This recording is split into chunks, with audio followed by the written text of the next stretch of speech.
Hello, ladies and gentlemen. This is the first non-Shawn podcast, because I am clearly not Shawn. This is what you would call a GinTech cast. I do have Dan here, Courtney, and Mike to kind of round out the cast, so we don't have to worry about Shawn just getting in the way, blabbing along. So, Dan, how you doing today?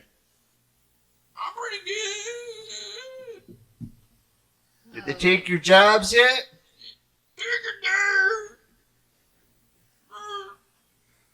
Courtney, what about you? This is what I have to deal with. I apologize in advance. Mike?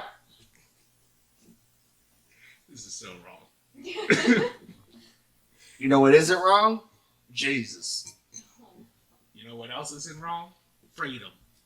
You're goddamn right, brother. That's right. Every week, my lineup for fantasy football, I got starting quarterback, first string, Jesus H. Christ, out of wait, what the fuck about Jerusalem University, baby, JU.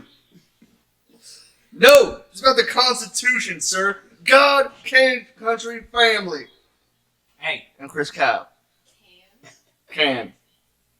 my household. That's can-do attitude. My household is nothing but faith, forward, and football, baby. Woo! Go Hoosiers.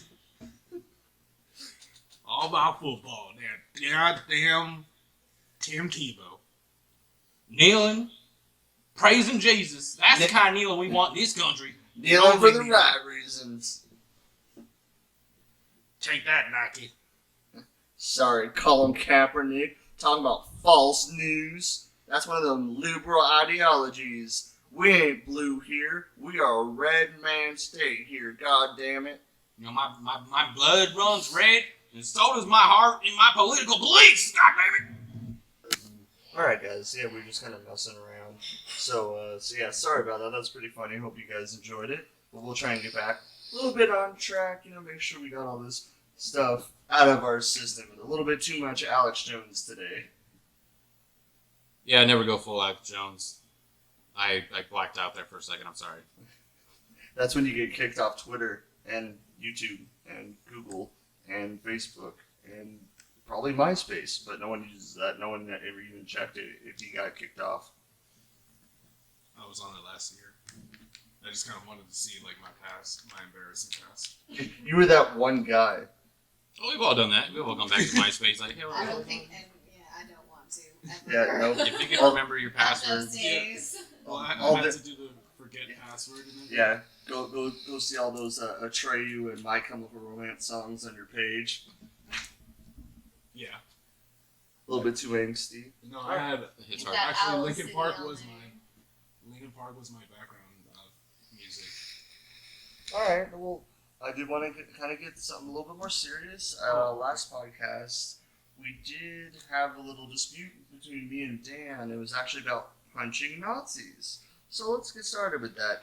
Dan, what was kind of your position on that? And then I'll kind of let him know mine. I'm pro punch Nazis. I think if you're a Nazi, you're an outright Nazi. Somebody who's claiming to be a Nazi themselves, not just, hey, that guy's a Nazi and you go punch him, but somebody who's firmly become a neo-Nazi in those beliefs, I feel a deterrent to not have pride in being a Nazi or to not hold those beliefs would be to be punched in public. Where I would say having to do physical violence like that kind of defeats your point. Where even no matter if they're saying, "Hey, I'm a Nazi," "Hey, I'm a hateful person," that's pretty much what they're saying. I'm a hateful person. I think punching them, striking them at all, defeats your correct point. No, I don't think so, because my point is to just have some form of deterrent for these people who have all of a sudden become emboldened to speak these beliefs that they've held in public, to have rallies, to have these things, have people join their groups and all this stuff, to just like the KKK. I think if you find a way to deter them from doing these things and saying you can't just fucking come out and be an outward racist Nazi horrible person, then I say do it. But what I would push back on that, in that us, let's say, committing the physical violence against them, I think that it doesn't destroy the ideology that they hold. It just drives them underground, and then they keep it within their families. They keep it within their friends instead of. I would rather them be able to come out, say the hateful things, say the dumb stuff, and at least then I could know, oh, those are people to avoid instead of them, secretly doing it. And then we have kind of what the situation we're in right now, where that shit's coming out of the woodwork now. A lot of people are like, oh, I didn't know you held those beliefs at all. And not that and I'm not one of those people that thinks that Trump made it okay, but people are a lot more bold with their idiocy now. That's what I would say. And I think committing that physical violence doesn't help the people who are on, I would say, the right side. That's just kind of my point of view. I'm more free speech absolutist, to where you could say the most horrible things as long as you're not hurting anyone, like physically. You say the most horrible things. I would defend it, not agree with it, but would defend it. And I think where you get into a physical altercation. Thank you, Mike. Because with that, when you get in that physical altercation, you're not getting anywhere and changing their mind. You're not getting anywhere showing them their mistakes of their ways. Because I do also think that people, once shown evidence of truth or something like that, they will change. Not all the time, but sure. I kind of I agree with some things you were saying in regards to it being better, maybe not better, but having it out in the open. Again, like you said, you could say, okay, this guy's a horrible person, and it, instead of like, oh, I never knew that my pastor believed these because he kept it in secret. But like, are they keeping it in secret because they're ashamed of it, or are they keeping it what are they keeping it in secret for? And punching a Nazi wouldn't be my go-to solution. I'm just saying because obviously a lot of these people can't be reasoned with. I mean, I know there's the guy, that black gentleman who was talking to a bunch of former or current Klan members. Yeah, and he got them to. He got a couple of them, or I mean, not a couple. He got a decent amount of them to kind of drop their hatred of. Because I believe he was the first black person that they had ever even talked to. No one had ever tried. Yeah, maybe. I think that's what it was, Mike. You know about that? The black gentleman who was talking to the Klan members, and he got a bunch of them to stop being Klan members because I think that you were the one that told me that he was the first black person they had ever even spoken with. Yeah, most of the people that he talked to, most of the Klan members, the whole KKK runs based off fear. They're the fear of, not being the majority, the fear of, cross-breeding, as they would say, because they use the word race instead of ethnicity. But all of it seems to be fear-based. And there was a gentleman who was black, who decided to try and communicate with some of them. And it was definitely a difficult road, very dangerous. But he was able to communicate with the person that was from the KKK. They would just sit down and talk, have a few drinks, and literally just bullshit about anything. And then they realize through time, oh wow, he's just like me. He's not so what Fox News says how we are. The media, he's not like that. Holy shit, he enjoys the same things I do, and all of it. That's basically what he did. And so some of them converted back to being just genuine people and gave them their clothing or some sort of memorabilia from their KKK past to him as appreciation. And Dan, I do have another question. I just kind of thought about it. Let's say for some reason you found out a friend of yours was a Nazi sympathizer. What part of them being a Nazi sympathizer do you think is wrong? Because I think a lot of people have different, when it comes to the Nazi thing, they have different parts that they see as wrong. What specifically to you? It's not like a pushback on what you think is more. I'm just curious. And I think people would be. Sure. So, I guess, the neo-Nazis now aren't don't believe fully exactly what the Nazis in Germany in Hitler's time believed in. They have parts of it, as far as I'm understanding, because that's why they're called neo-Nazis. But they're a very hateful, a hate-based belief system of, you know, we're supreme, we're the alpha male of the race or whatever. And we're, by where you mean The whites. Yeah, the whites are like the pure race. Everybody else is inferior mentally, physically, like whatever it is, and they're basically saying, okay, so now we're thinking as if we're being minoritized because there's all these successful black people, Asian people, anybody of color coming up. We had a black president, you know, all these people, all these minorities that they despise are becoming more wealthy. They're moving into their neighborhoods. They're taking their women, in quotations. Excuse me. So I think they're just trying to fight back against the whole,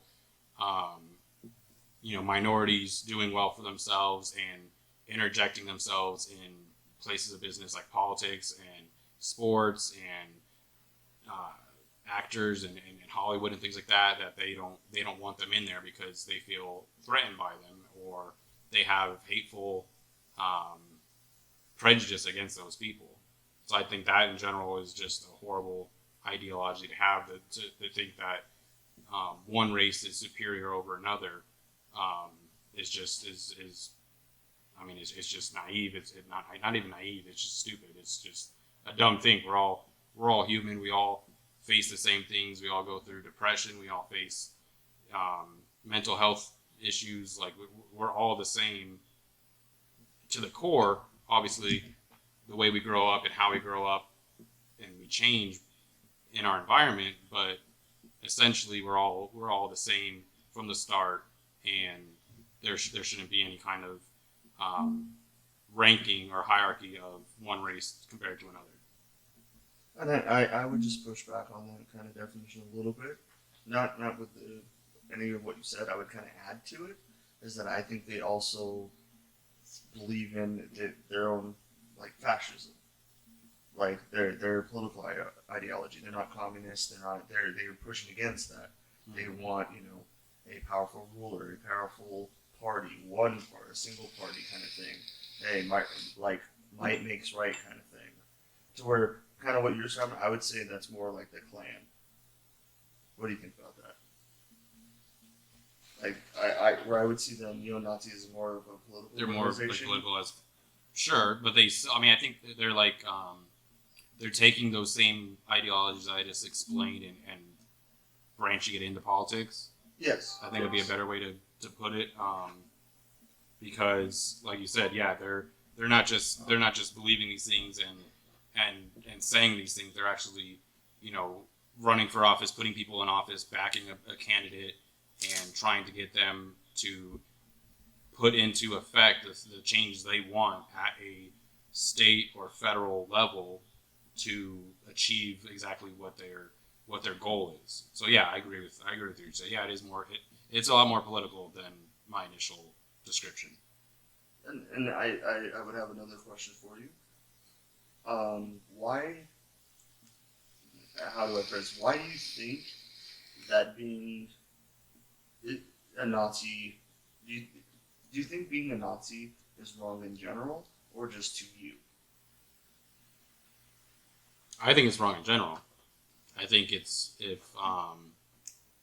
whether you're affected by it or not. Like me being a white person, I'm not, I guess, necessarily directly affected by their beliefs. It's not directly hurting me because I'm not in the group that they're targeting, the group that they're hateful against. But indirectly, it's just inherently wrong. If you have morals, if you have a moral compass of any kind, like it's wrong to just hate somebody because of their color. I think that should go for everybody. I don't think that's just not my opinion. I think that should be the norm. Okay, and now I'd ask you: do you hate communism? Do I hate it? Yes. No. No. What? If that's how they want to run their country, they can do it. And because I did hear your definition of not of the neo Nazis, things like that, but based like if we took kind of a historical view of what the Nazis did versus what like Soviet Russia did, Soviet Russia did end up killing more people. They did do more harm to humanity than the Nazis did. Well, I would say the Nazis are more overtly hateful. I would say that a lot of this, especially the Soviet communists, were instead of hating one type of person, I personally believe they treated people like chattel, like you're just a person, you're not an individual, you're part of the collective. Sure. When you become not useful, you're not needed anymore, and I think that's almost worse. I would say that's worse than hating one group. That's kind of hating everybody equally, and I think that's where they have equality. Sure, but is what Soviet Russia did, is that really communism to the full? Because that's communism plus adding in another spin to it and doing those horrible things because that's human nature. I think communism at the core is meant to make life easier for everybody in a sense, because everybody's equal. There's not, you know, I mean, like the money and everything gets wealth and everything gets kind of redistributed, so that way there's no poor, there's no super rich. Everybody's just kind of middle class, getting like everybody can sustain a viable life. It's obviously once it's put into practice, we've seen time and time again it doesn't work. Maybe we don't know if that's just communism, right? You're just speaking right? Yeah, the actual belief of communism, like that's what they're. I just think like once people get their hands in it and they start doing it, obviously they're greedy. They're gonna sway things in their right because they're not gonna just be like, oh, I'm in charge. I'm just gonna make the same amount as this guy who, it takes out the trash. Like no, they're gonna find ways to bend it to their will, and that's not communism. That's their version of communism that it sways from what communism should be. I'm not saying communism is good, but like the actual belief of like the actual core of communism has good to it if done correctly. I just think pretty much every case of communism we've seen wasn't executed properly and got out of hand and obviously turned into something as what we see as communism now, what the West and what we are portraying communism as opposed to what the actual intent of it was supposed to be. And it's I see it as one of those ideologies that's just good on paper. Right. Like I've said this before. I said this to the missing Shawn that I think it's one of those theories we as humanity created that we can't ever use. Like the fact that we're humans, we can't use that theory. Right. I think it would take a hive mind to do it, like ants, where you don't have an individual, you just have a cog in a wheel. Yeah. Like you don't have anything like that. I don't think we can ever achieve that, and it won't be for the lack of trying. I mean, you would pretty much have to have not only an unlimited amount of resources, but an unlimited amount of effective people too. So if you have an off day, suddenly that factory, that whatever ain't working as good. You can't have that. You have to have everything perfect every time, and that's not. I would push back. That's not how reality is. Right. That's like opposing human nature to be directly. Yeah, being perfect and everything running smoothly, 100%, 24/7. That's just not human nature. That's not going to happen. And just kind of going back to the original topic with the punching Nazis thing, do you think it's okay to punch a communist? Punch a communist? Yes. No. Why? They're not a hate group. They're not. That's just their democratic structure. Not democratic, because they're not. But that's just their governmental structure. That's not a hateful belief or anything that they have towards anybody else. That's just how, like, I wouldn't punch. That's like saying, well, would a communist punch us because we have a democratic system? No, because I see. That's where I push back. I think they would punch us. I think they would hurt us because we're not them. We're not part of the collective. And if you want to use the Star Trek term, we're not part of the Borg. I would not like to use that term. Yeah, no, I'm sorry. Hey, anybody listening, if you got the Borg reference, I don't need to know. I just thank you. There you go. All three, we get some applause in the Anchor chat. If anybody's listening to this on Anchor anymore, probably on Spotify or iTunes. But anyway, but no, I wouldn't. I wouldn't punch a communist because they're a communist. I would, hey, if that's, maybe they didn't get to choose that they're a communist. But how often did those neo-Nazis get to choose them being neo-Nazis? 100%. 100%. But how so? What if you were born from a neo-Nazi family? You were taught that the Nazis were correct your entire life. What's the difference between being taught being a communist and being taught being a Nazi? Because being taught that not being a Nazi is good, living in America, you'd have obviously 1,000 of people around you in school and in other places telling you that that's wrong, and hopefully that person would reach out and look at other things for themselves before committing to something like that. Obviously, I get it. That's why we still have racism, and that's why we still have all these things today, is because it's not something you're born with. It's something you're taught. But at the same time, in this day and age, like, you should be able to research and find out if this thing that you're believing is right for you or not. For somebody growing up in a communist like Russia, that's just how you can't just be like, no, I'm not going to do this. It's like, well, you have to. I meant as a communist here in America. Communist here in America? Yes. How can you be a communist in America?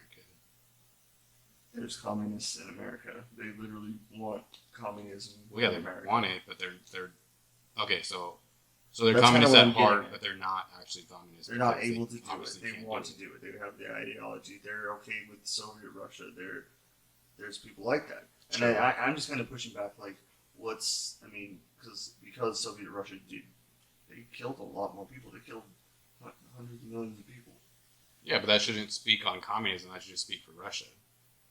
Right. Just like Christianity. How many fucking wars and shit were started because of Christianity and religion in general? That's not the religion's fault. That's humanity's fault. I would push back on that with that. How many That pushbacks? What's the I will push back I know. on that No, counter at? Where are we at now? I know. 9? I need to put it up, but I would say it can be on Christianity because of the belief system. Same with communism. Same with the Nazism. Now, I don't think communism. See, I would have a divide for Nazism and communism. I think Nazism breeds that hate, like you're saying. I think you're correct on that. I think the byproduct of communism is those deaths. So I kind of see where it's like, which one's worse? Like, if they both lead to suffering. So I'm gonna push back on that. How does communism, like, not obviously like Russia's version, but how does communism itself? Communism. Sure. So, but how does communism in itself lead to deaths or killings? Okay, I can give you an example, and this will be from Soviet Russia because that's one of the things we do have. When people did speak out against the state, they were murdered. The gulags, you've heard of those before, right? Yeah. There was a lot of farmers, the wealthy farmers, were rounded up and killed, and all their land was redistributed to a lot of people who didn't know how to farm. So they didn't produce as much food. The food they did produce were all sent to the cities for their, glorious nation and all that kind of thing to feed them. And then a lot of the farmers died. They starved to death, literally, because they weren't allowed to have food. All the food was sent there. And then when those farmers died, more people were sent out to try and farm, and those people died because they weren't really given any food for themselves. They weren't even allowed to pick the pieces of grain off the road. They had to give them to the state. Everything was for the state. And I think, and I don't think communism always will do that.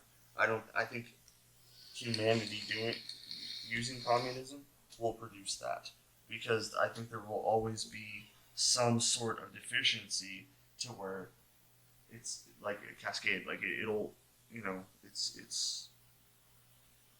it's like a rolling tide. It just keeps growing and growing and growing until the entire system collapses. And I think that produces a lot of harmful effects for people. And where I see the Nazism part is very direct, the communism part, at least for humanity, is very indirect, and it ended up hurting a lot more people.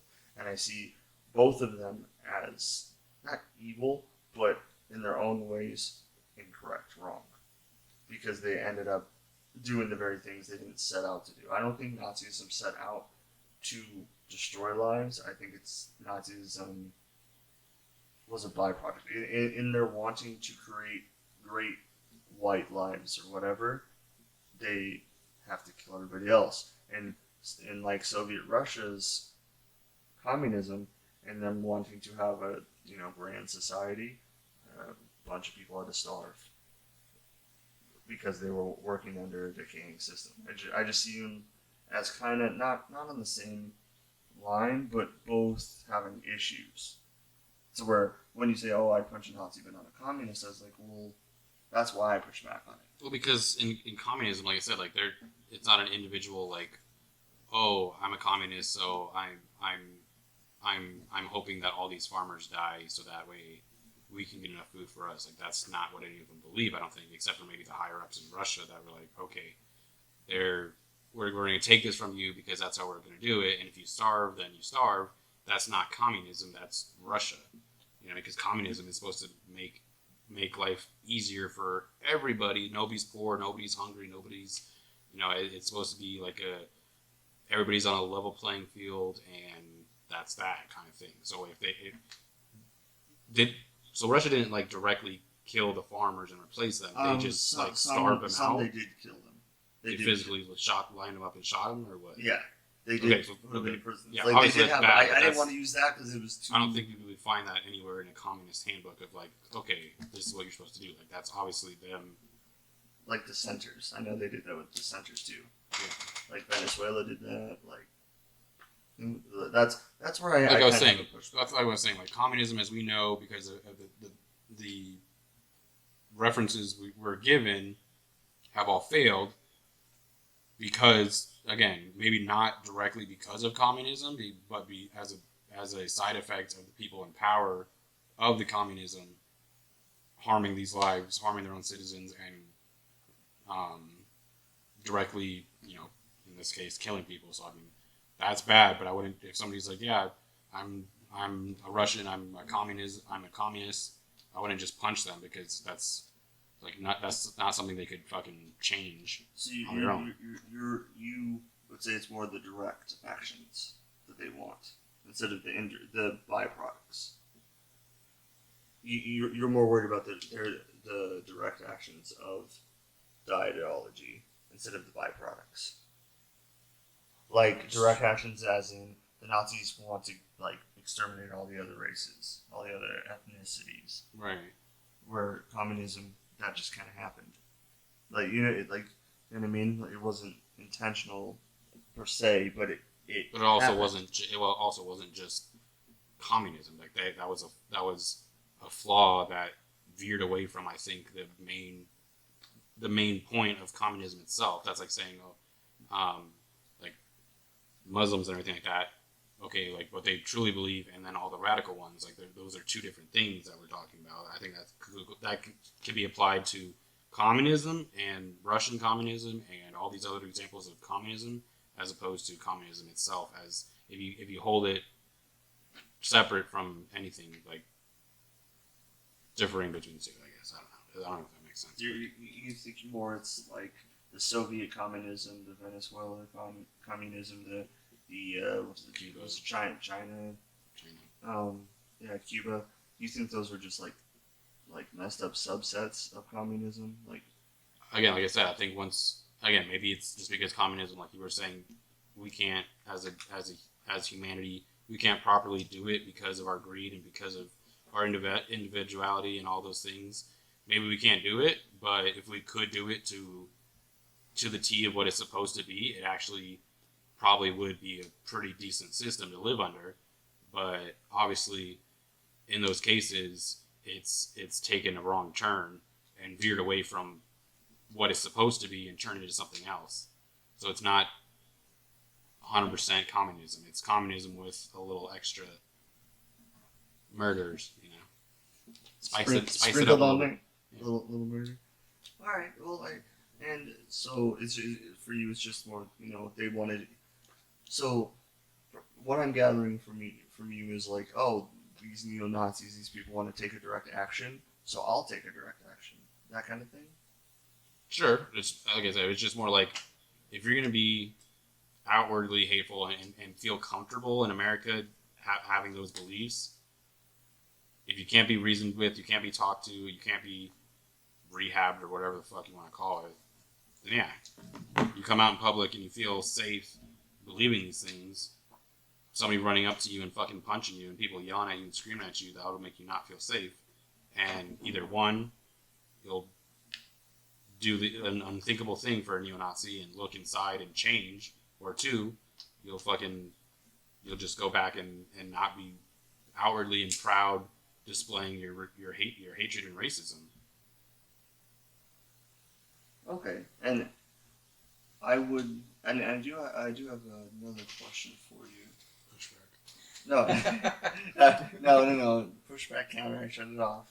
But what with getting back to like neo-Nazis, getting back to the direct violence, that kind of thing.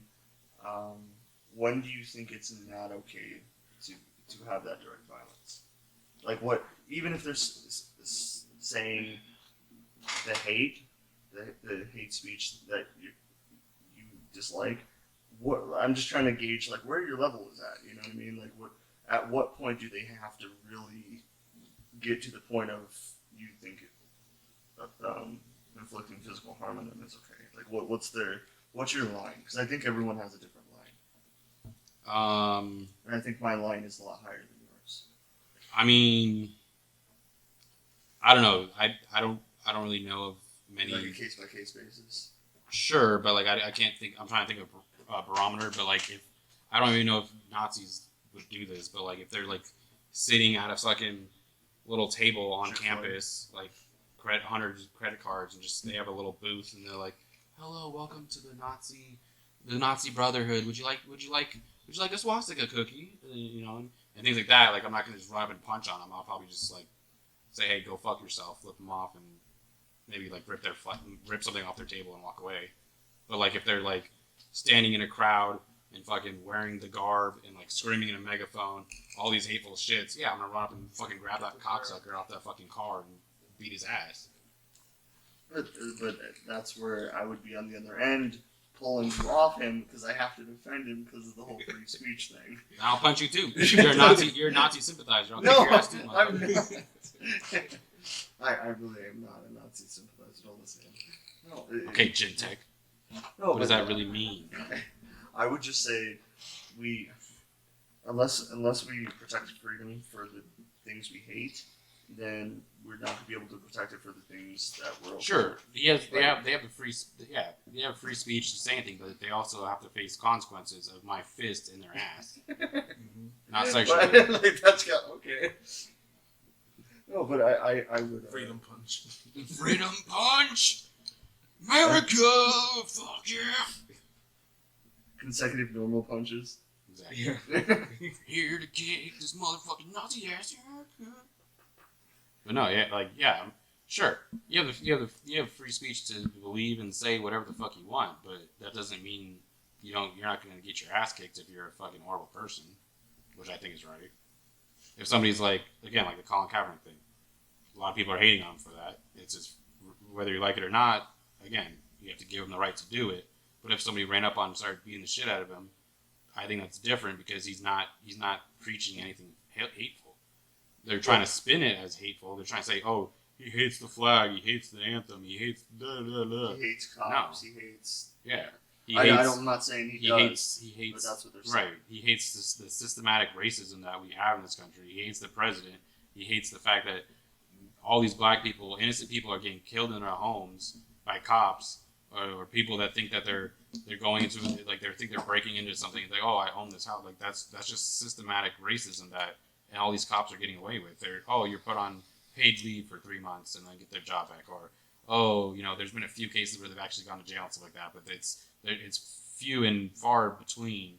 You know what I mean? Like if this epidemic was happening to the white race, it would be completely fucking different. Like if cops were just pulling over white people for no fucking reason, or detaining them for no fucking reason, or shooting them because they're reaching for their wallet, or shooting them in their house because they thought that was their house for some fucking reason, like that shit would get shut down so quickly. And the fact that the system, as in the government, the police force, that they're not people, I don't think that they're doing enough to try to correct this problem. And that in itself is systematic racism, which is what Colin Kaepernick is really kneeling for, the injustices. And he's not hating on anybody. He's trying to start a change in the country. So, I mean, if you don't agree with his belief system, you don't have to. But to attack him, he's not harming anybody. He's not doing anything wrong. Believing in hateful things such as Nazis, they're actually harming people with their beliefs. So do you believe in hate speech? Do I believe in hate speech? Yeah. Yes? Yeah. You think it's a thing? Yeah. See, where I don't think it's a thing. I think How is it not a thing? I think it's I think when you have hate speech, I would say you're giving words power that you don't have to give them. But words do have power. Words express your feelings, your beliefs, your intentions. They have power. Yes, but they have power to you. But if you're yelling at me and you're saying hateful things to me, it's things I don't like, right? I can either be like, all right, whatever, I can ignore them, or I can take them to heart. And I think that's where I don't believe in hate speech at all. I think that should be allowed completely. I disagree. Because, again, like, words that could hurt you, Tyler, are ginger. I mean, I don't know.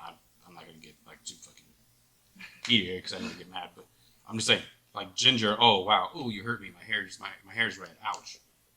But going up to a black person and calling them the N-word, or going up to an Asian person and calling them the C-word, or all these different things, those have historical, they have historical ties to slaughtering and enslaving and horrible things. What about people? So I'm supposed to be okay with I don't know, cracker? Ooh. No, potato eater. Oh, you're just gonna go home and beat your wife, or hey, go drink yourself to death. That kind of shit. I'm supposed to just be okay with that, and I am okay with it. Or hey, wait. have you ever heard of that stuff? Drink yourself to death for white people? No, for gingers. Drink yourself to death for gingers? Because we're all supposed to be Irish and we all drink a lot and our limbs are going to kill it. That kind of stuff. See, I think it should be allowed, not because I like it. I'm not saying I agree with it, but I think the more free speech is, the better ideas can be. I think when we allow for free speech for everybody, there's a greater chance of there is greater ideas. But that's when you have hate speech laws. Because I push back against hate speech because who decides what's hate? Because there's a lot of different people now that they're saying, oh, well, you don't like my gender identity, you trans, or all those things. When you're like, no, I have scientific evidence showing that there's two genders. There's this isn't a thing, that's not a thing, but they want it to be a thing. Or I'm an other king, that kind of stuff. It's like, no, you're not. You're just a person with a vivid imagination who needs who wants to be someone else. And that's where I would kind of push back with the hate speech thing, because I think they should be allowed to exist. I think people who are against them should be allowed to exist.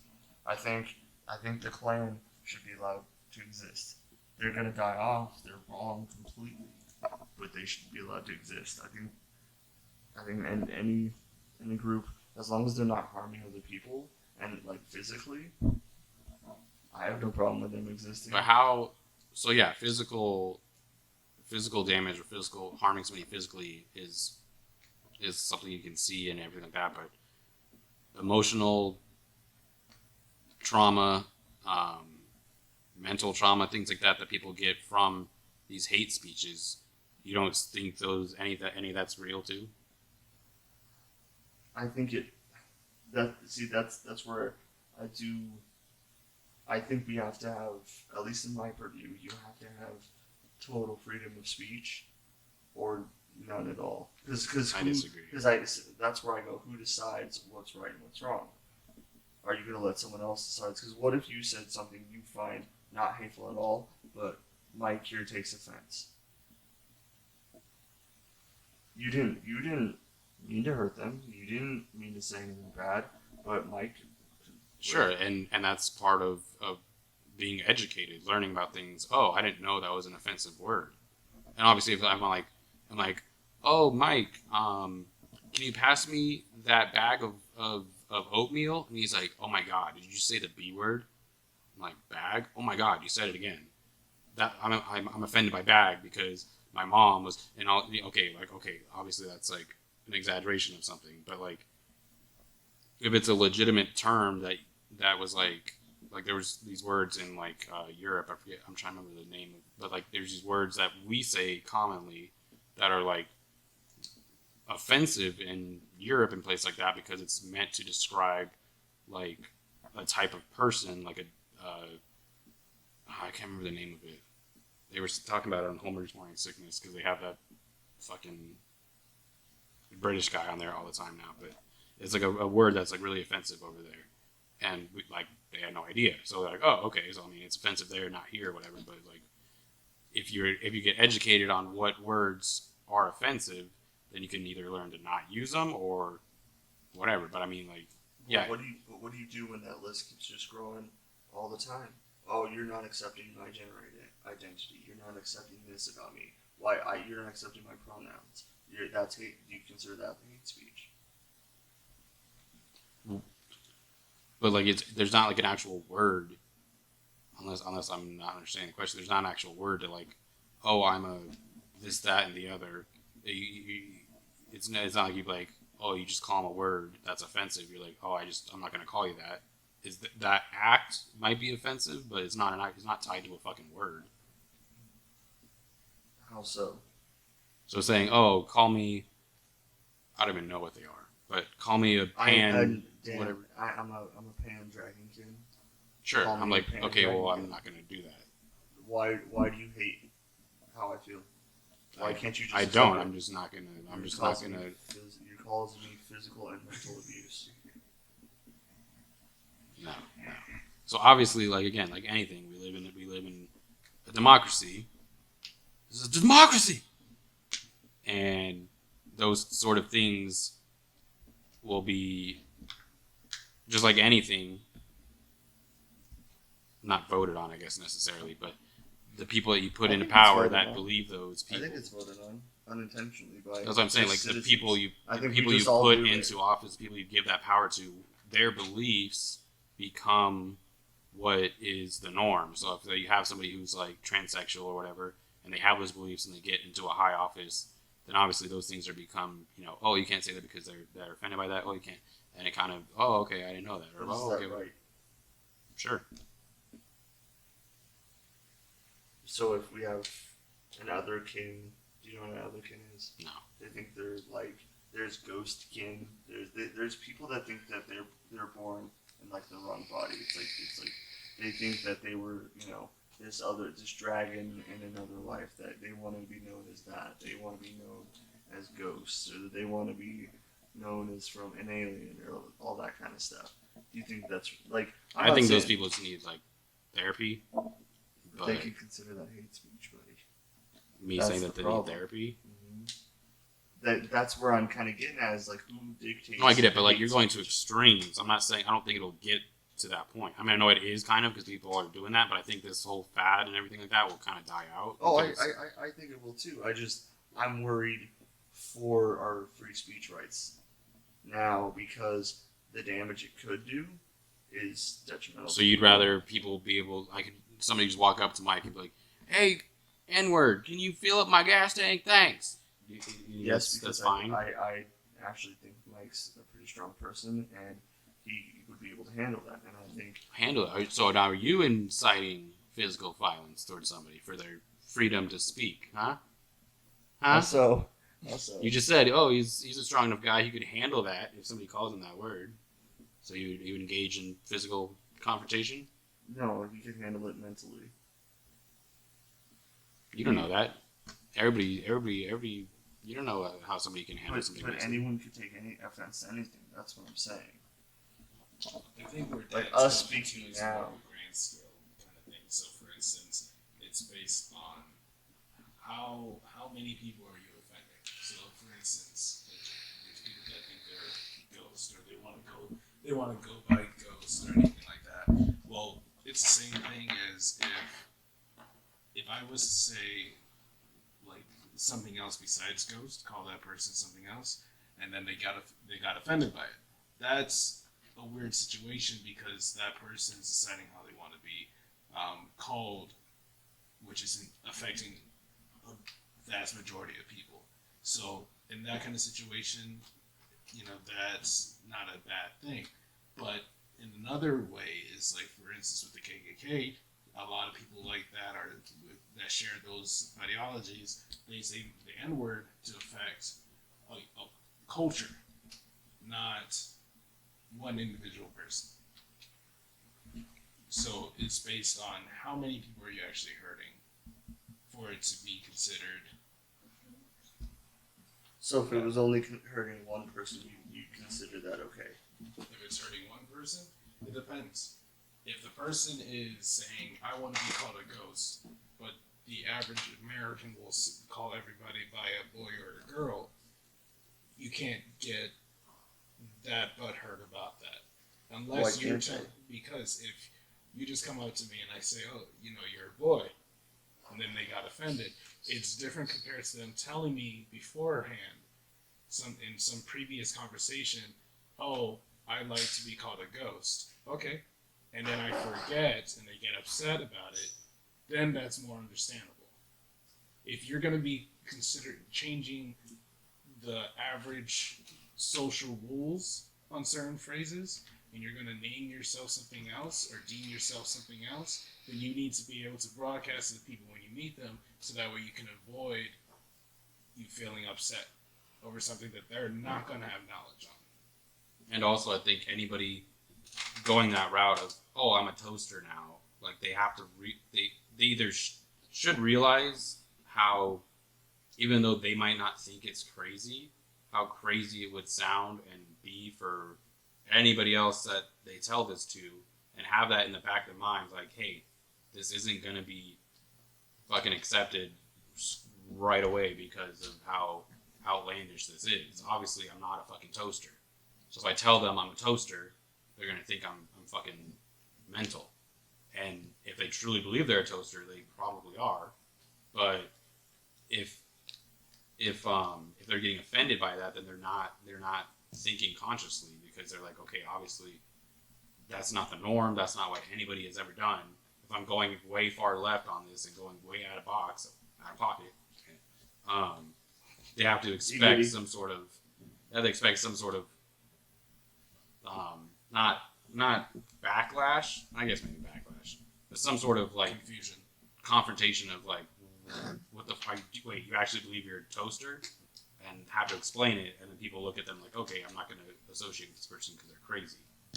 It's like a common knowledge kind of thing. So if it's common knowledge in the country or world or area, whatever demographic, it's common knowledge not to say this to this type of person, but yet you do it anyway. When you have the knowledge that that's going to offend that person, then that's wrong. When you preemptively know this is going to offend a person, and then you say it. if compared to something that's not common knowledge at all. For instance, like I'm a tin can, that's not common knowledge. You know, when someone sees you, they're not going to think he's a tin can. That's not what you're going to expect. So then, if you correct the person the first time, by all means, that's okay. It's just miscommunication. But if you're actually deliberately not telling anyone and expecting them all to know, you're defeating the purpose of like how you're looking at it. And I do have a question. Why is it wrong to offend people? Why is it wrong? Mm-hmm. To intentionally offend somebody? Yeah. Or unintentionally? Just offense. I just kind of want to. Do you not think that's wrong? To offend somebody? I think Knowingly offense? Like, okay, so there's a difference between like, Unintentional. I think abortion should be illegal, blah blah, and that offending somebody, as opposed to like, hey, go fuck yourself, you faggot. Like that's like you're directly and intentionally offending somebody, as opposed to like second-handedly offending somebody by saying that abortion should be illegal because somebody might be offended because they're like, well, I was raped and I was impregnated and I didn't choose this and I didn't, So like I think those are two different things. So I guess it just depends on which one you're referring I was just to. more asking in general. Would you like? Because I think a lot of people take offense to a lot of things nowadays, like just unnecessarily, and that's where I kind of go back with like the strength of the person. Like you handle certain things, be okay with certain words said, because I think a lot of people now they can't handle it. Even if it's unintentional, I don't mean. I'm not saying it's okay to hurt people. I'm just gauging where everybody's at with like The PC culture of being because offended by everything. but that's why I'm so for freedom of speech. That's why I'm Sure. so for it, because at what point? Because let's say the PC stuff does get worse. This right here could become, oh, that's offensive, that's hurtful, you fucking Nazi, bam. You know what I mean? Like, that, I'm just trying to gauge people's lines, Sure. like where their line is. And I know you and me, Dan, have different lines. I know me and Mike have different lines. I just want to know. I'm just curious because I think if we go too far the other way, that everything's offensive, everything's hateful.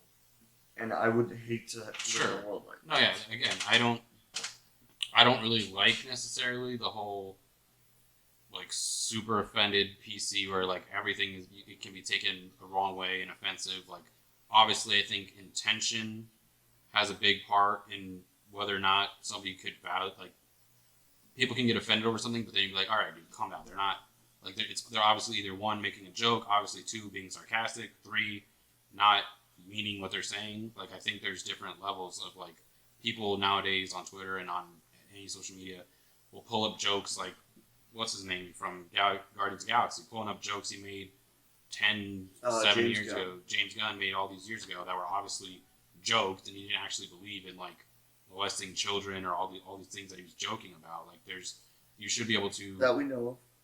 It could sure. be, I mean, yeah. but Again, I don't know the as guy, far as we but, know, yeah, they're just jokes. Clearly a joke. If you have any sort of common sense, Hopefully you can tell.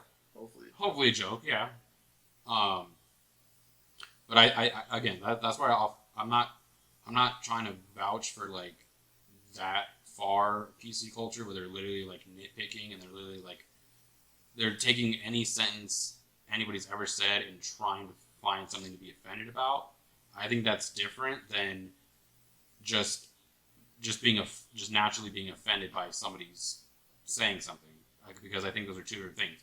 One, if somebody says something and you're offended by it, that's like a natural reaction of I don't like what that person said for whatever the reason might be, and it's offending me, as opposed to I'm gonna look through this and see, does that offend me? No. Does this? Well, maybe this I can make this offensive to somebody and just blow it out of proportion. I think those are two different things, and the one is obviously not the right route to go, because if you do it that way, everybody has said something offensive, and everybody has offended somebody at some point in time.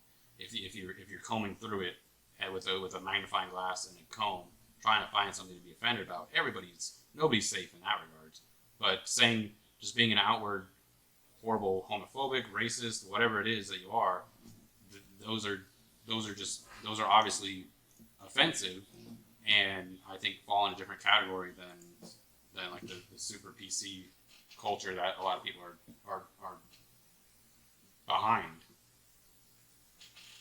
And I do understand that. Like that's kind of why I'm so to the other end, I would say, to where I'm like, I feel I have to, in order to protect everybody to be able to say what they want, I have to be for all of it. Even if like a lot of it I don't agree with, I kind of have to be for it, because if I'm not, like if I shorten my line, I would say to like, oh, I'm for everything except for this group, who someone else could be like, I'm for it except for your group. You know what I mean? Even if I'm not hateful, even if I would say I'm not being hateful. I disagree, just because like I think the way you're going about it and thinking about it is like the like an extremist view of as soon as we say one thing is offensive, everything's offensive. I don't think that's necessarily going to happen. I don't think that will happen. Oh, and I hope not. I hope it doesn't. There will be a group of people that would want that. The PC culture, the social justice warriors, all these people that are getting offended by everything. They would want that, but I don't think that's the majority, and I don't think that would become the norm once people realize, holy shit, I'm part of the group that I'm targeting because I said this thing 20 years ago when I was a kid, and now I don't, and I don't think that's the right way to view it in an extremist point of view. I think that things that are inherently and obviously wrong and hurtful to a large group of people should be labeled as hate speech, because that's what it is. You're hating a group of people based on their political, their social, their religious beliefs, their ethnicity, their race, their gender, their hair color, whatever the fuck it is, their eye color, I don't know, but whatever it is, like you're directly hating on that group of people, and I don't think that should be. Again, you could do it. Hate speech isn't illegal. Yet. You can do it, but I'm just saying I think it still should be labeled as hate speech, because that's pretty much what it is. And you should be face whatever consequences that is, which is, I mean, mostly social shaming and things like that, of people blasting you on Twitter and this and that, whatever it is. But if you're gonna say those things, believe those things, expect to be, have face the consequences for them. Excuse me. And I do understand that. I take the, like you said, I wouldn't say it's an extremist view. I take it because it's not just protecting myself, it's protecting everyone else I know. Like, I would rather live in a world where it's like, you know what, whatever dumb things you're gonna say it. I don't, whatever. And I'm not. Am I okay with their rhetoric, with the racist stuff? Hell no. But will it exist? Yeah. We don't really have a choice. What do you think about it, Mike? Like, just speech in general. Do you have any different opinion like that? In regards to speech? Yeah. I think that everybody should have the right to say whatever is on their mind, but understand that they can't be surprised at the repercussions that happen. The repercussions are something that they can't control. What they can control is what they decide to say. So if they're deciding to be rude and just show hatred, not be surprised or scream that is an injustice once you get hit for what you said. Because that's something that they can't control. That's the factor of it all. So you can try and not intentionally harm someone, but if they get upset about it, that's something you can't control fully. That's their decision to be offended by the word. And now I'm not against like consequences. That's not what I'm saying. I'm just I'm against. I think by having the label of hate speech, it restricts people's freedom, and I think that's wrong. How does it restrict people's freedom? I don't think. I think most people do not want to be hateful, right? And how do you? And let's say you say something you didn't even know was hateful. It was hateful to everybody else. You didn't know. You had no idea. Now you're a hateful person. I don't think that's fair. You just be punched like, oh, I didn't know that was wrong. Sorry, I won't do it again. But you already did it once. Like, No, but that to counteract with that or push back, that's basically like saying it doesn't make sense in a way that when someone's saying something wrong, right? And let's say they unintentionally did it, they didn't know it was wrong. Let's say they're foreign and someone was teaching them English, but they were teaching the wrong things and were saying things that were hatred filled, but that person being taught had no idea. Okay, fast forward, they're talking to other people and they say something wrong. If the people are going to react in a negative way if it's wrong, so they're going to say what you said was wrong. If the person says, "Oh, I'm sorry, I didn't know," it's not going to be fully received compared to just staring at them and like, yeah, so yeah, I did. Because there's a difference. That person intentionally did it compared to unintentionally. The person unintentionally did it. The person that was offended, their reaction will basically to educate about them and about it. Different ways. Some will actually sit down with the person and talk to them in a mature manner. Some people will flip shit regardless and still yell and complain about the person. But at the end of the day, the person that started it by saying that word, whether it was intentionally inappropriate or not, they're going to learn from it. They're going to learn, okay, when I do this or say this, this is the reaction I get. Don't do that. Not to do and that. I think I push back against it more because who has the hate speech? Who more is having the hate speech? Who more is dealing with who says it's hate speech? Because, all right, like, who's the authority saying it's hate speech? Is it all of society? And what if you're not part of that society and you don't think what you're saying is wrong? Like, okay, I'm an atheist, right? I don't believe in God. Some people, if it's especially in America, they could consider that hate speech. I'm not doing anything. It's not though. It's not. You're not saying anything. All you're saying is what you believe. I don't believe in a God. You didn't say that one. That you're not saying, oh, you guys are dumb because you believe in God. You're not saying God, making fun of God or being hateful towards God. You're just saying I don't believe in God. That's not a hate speech. If you're but if I did them make for fun their of the beliefs, God, if I did make fun of their beliefs, that's hate speech. if you're saying like what? The fact that you believe in God is ridiculous. I don't think that's hate speech. I think that's just you, you categorizing their belief in something that you don't believe in as childish or, like you said, ridiculous. I don't think that's really hate speech, no. But what's no? I would push. Sorry for using the nose push back against that. What's the difference? I know. I need a new turn. I need a new turn of phrase. But what's the difference between that? Is like I just believe that we shouldn't let black people in the store. Because that's literally infringing on somebody's right to go into a store because their skin color, as opposed to saying, I think your beliefs are dumb. You're not prohibiting them from anything. You're just telling them your opinion. That's like saying, I don't think you should believe in God. I don't think you should believe in God. They're gonna be like, okay, well, I do, so I don't care.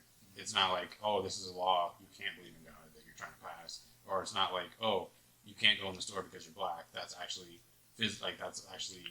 directly. No, I just said I don't think you should be able to go in the store because you're black. That's the example I was using. That's just an example. Well, that's racism. That's racism. Which is wrong. Because the majority, like you said, like I said earlier about the majority and minority of that aspect, the majority would know that's wrong. Not the majority would not say that it's right to say. Now, would you say it was wrong, or if it was racism, it was like, hey, white people shouldn't be in this store? Yeah, it's still Yeah. racist. Racism goes every way. Okay, I'm just gauging, man, because I think a lot of people say no, it's only one way. So, like, my final thing on the whole hate speech and everything like that, if it's the thing it really comes down to is intent.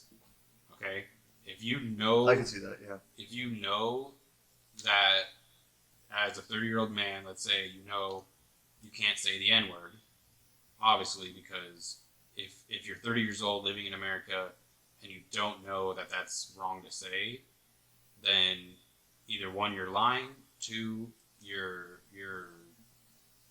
literally just blind and not trying to, like, again, it's hard, especially in this day and age where everybody's on Twitter. Maybe not everybody, but like the majority of people are on Twitter and The find majority out, of people do have some sort of social media yeah, life. and can find out, what's right and what's wrong to say and to do in this day and age. So if you're 30 years old and like, I know that the N-word is bad to say, and you say it, then yeah, that's hate speech because you knowingly said something to hurt somebody emotionally or mentally or however they're going to take it.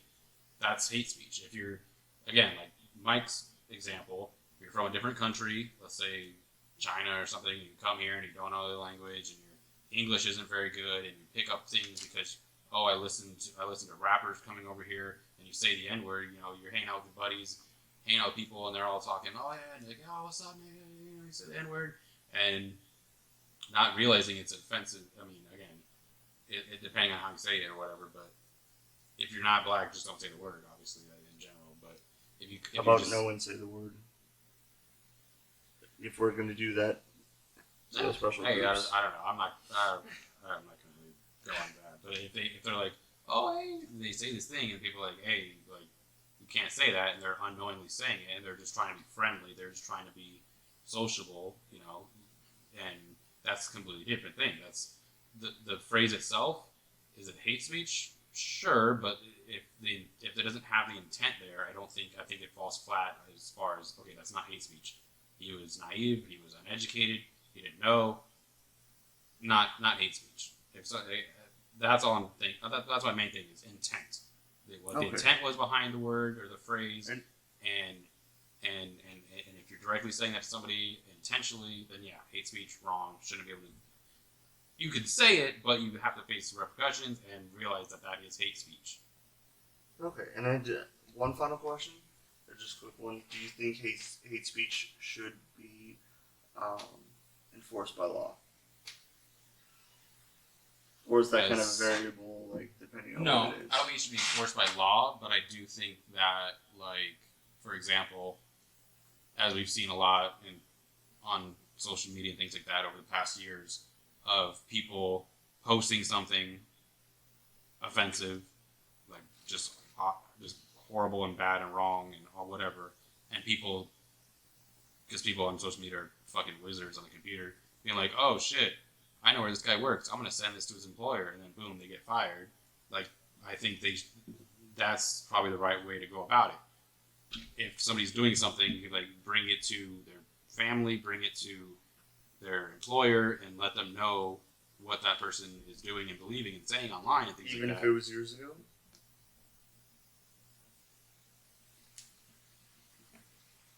Depending. I don't know, because Depends. people can change. It varies. I think Yeah, people can it change. does. Okay. So yeah, if you bring up something like, oh, this employer you've had who's now 45, he posted this thing when he was fucking 16, Yeah. and he quoted a rap lyric and said this, then they're gonna be like, okay, we don't care. They're probably not gonna fire him for that. But if it's like, oh, he posted this last week talking about this and this and that, then if they feel so inclined, they could fire him. They could discipline him however they see fit. And I think the whole, once it's out, like again, that goes back to like the social shaming. like the people kind of take care and handle the punishment. I don't think it should be settled in like a court of law. I think that the people bash him on Twitter enough, he'll probably get blocked. He'll probably block a bunch of people or quit Twitter or whatever, get fired from his job, lose his wife, whatever the hell it is. If that whatever happens, let it happen. But I don't think the government or the Government basically. It should just be simple yeah, disciplinary action right. based off the No demographics. like laws. Societal action. Yeah, let us deal with it. Like that person will be weeded out for what they are. Blood Okay. equals. It happens all the time. Okay, Mike, what do you think? Should I it be agree. criminal? No, it should criminal? not be criminal. Okay. It should be based off the the social justice system in regards with it. If you're out there saying all these things and then you get jumped or beat up, that's because that's a cause and effect. But the effect is going to happen from the actual people, not from the government issuing like rules and regulations regarding it. It's at the end of the day, whatever or whether it's hatred or actual love words that you're saying, it should be free to be spoken out of. Because one fear that I've had and actually went through back when I lived in Pennsylvania, I knew kids for years and then come to find out that they hate blacks and all these things. But they kept it hidden. Most people think that if someone's part of the KKK or whatnot, they don't talk to blacks. That's not always the case. There's a lot of them that are, In secret. They're in hidden. secret. Yeah. They're in the closet about it. Or they're just in a demographic that's so overly populated with the opposition to them that they won't say anything because of the fear. But when they're in a group with other like-minded individuals, it's that psychological strength that you get. So you don't care. You can talk shit. And then but once you're alone and someone catches you, that's when you're scared and you're a little bitch. Because that's what happens to a lot of people in the KKK or in just anti-minority or anything of that nature. It comes and bites them in the ass because they're speaking and saying all these at the protest. And then if the camera or media shows their face, someone will know you. And then now you're out and about it.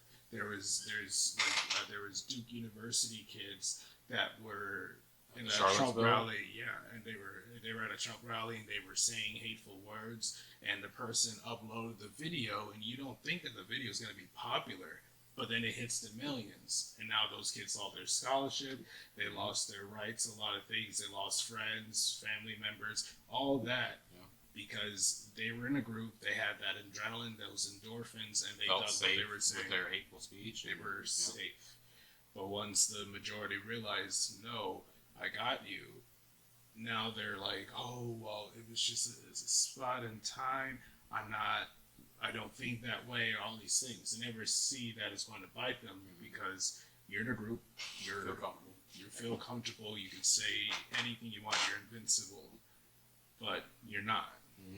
And that happened a lot in Charlottesville too, with the tiki torches and all that. People, Yeah, that was there was so photos everywhere. There was cameras everywhere. Yeah, a lot And of those guys lost their jobs. Yeah, because people on Twitter, mostly on Found Twitter them, from my side, found them people out. were like live tweeting like, okay, so I found this guy. I don't know where he is. Does anybody know? Oh, look, this is his Facebook. Oh, this is where does he work? Oh, he works here. Oh, he used to work. Okay, let's send an email on, and then you find out, oh, the guy was fired. And okay, who's this guy? Oh, I think I know that guy. Like, that's how it works. And honestly, I think if you're gonna go out and like to these rallies, basically saying this is who I am, this is what I believe, Actively supporting. Yeah. hatred. you should have to face whatever consequences happen because that's what you stand behind, right? So if that's what you truly believe, and other people are offended by it and don't believe it, they can do whatever they want. If you go to we're pro-sexual violence, we're pro-sexual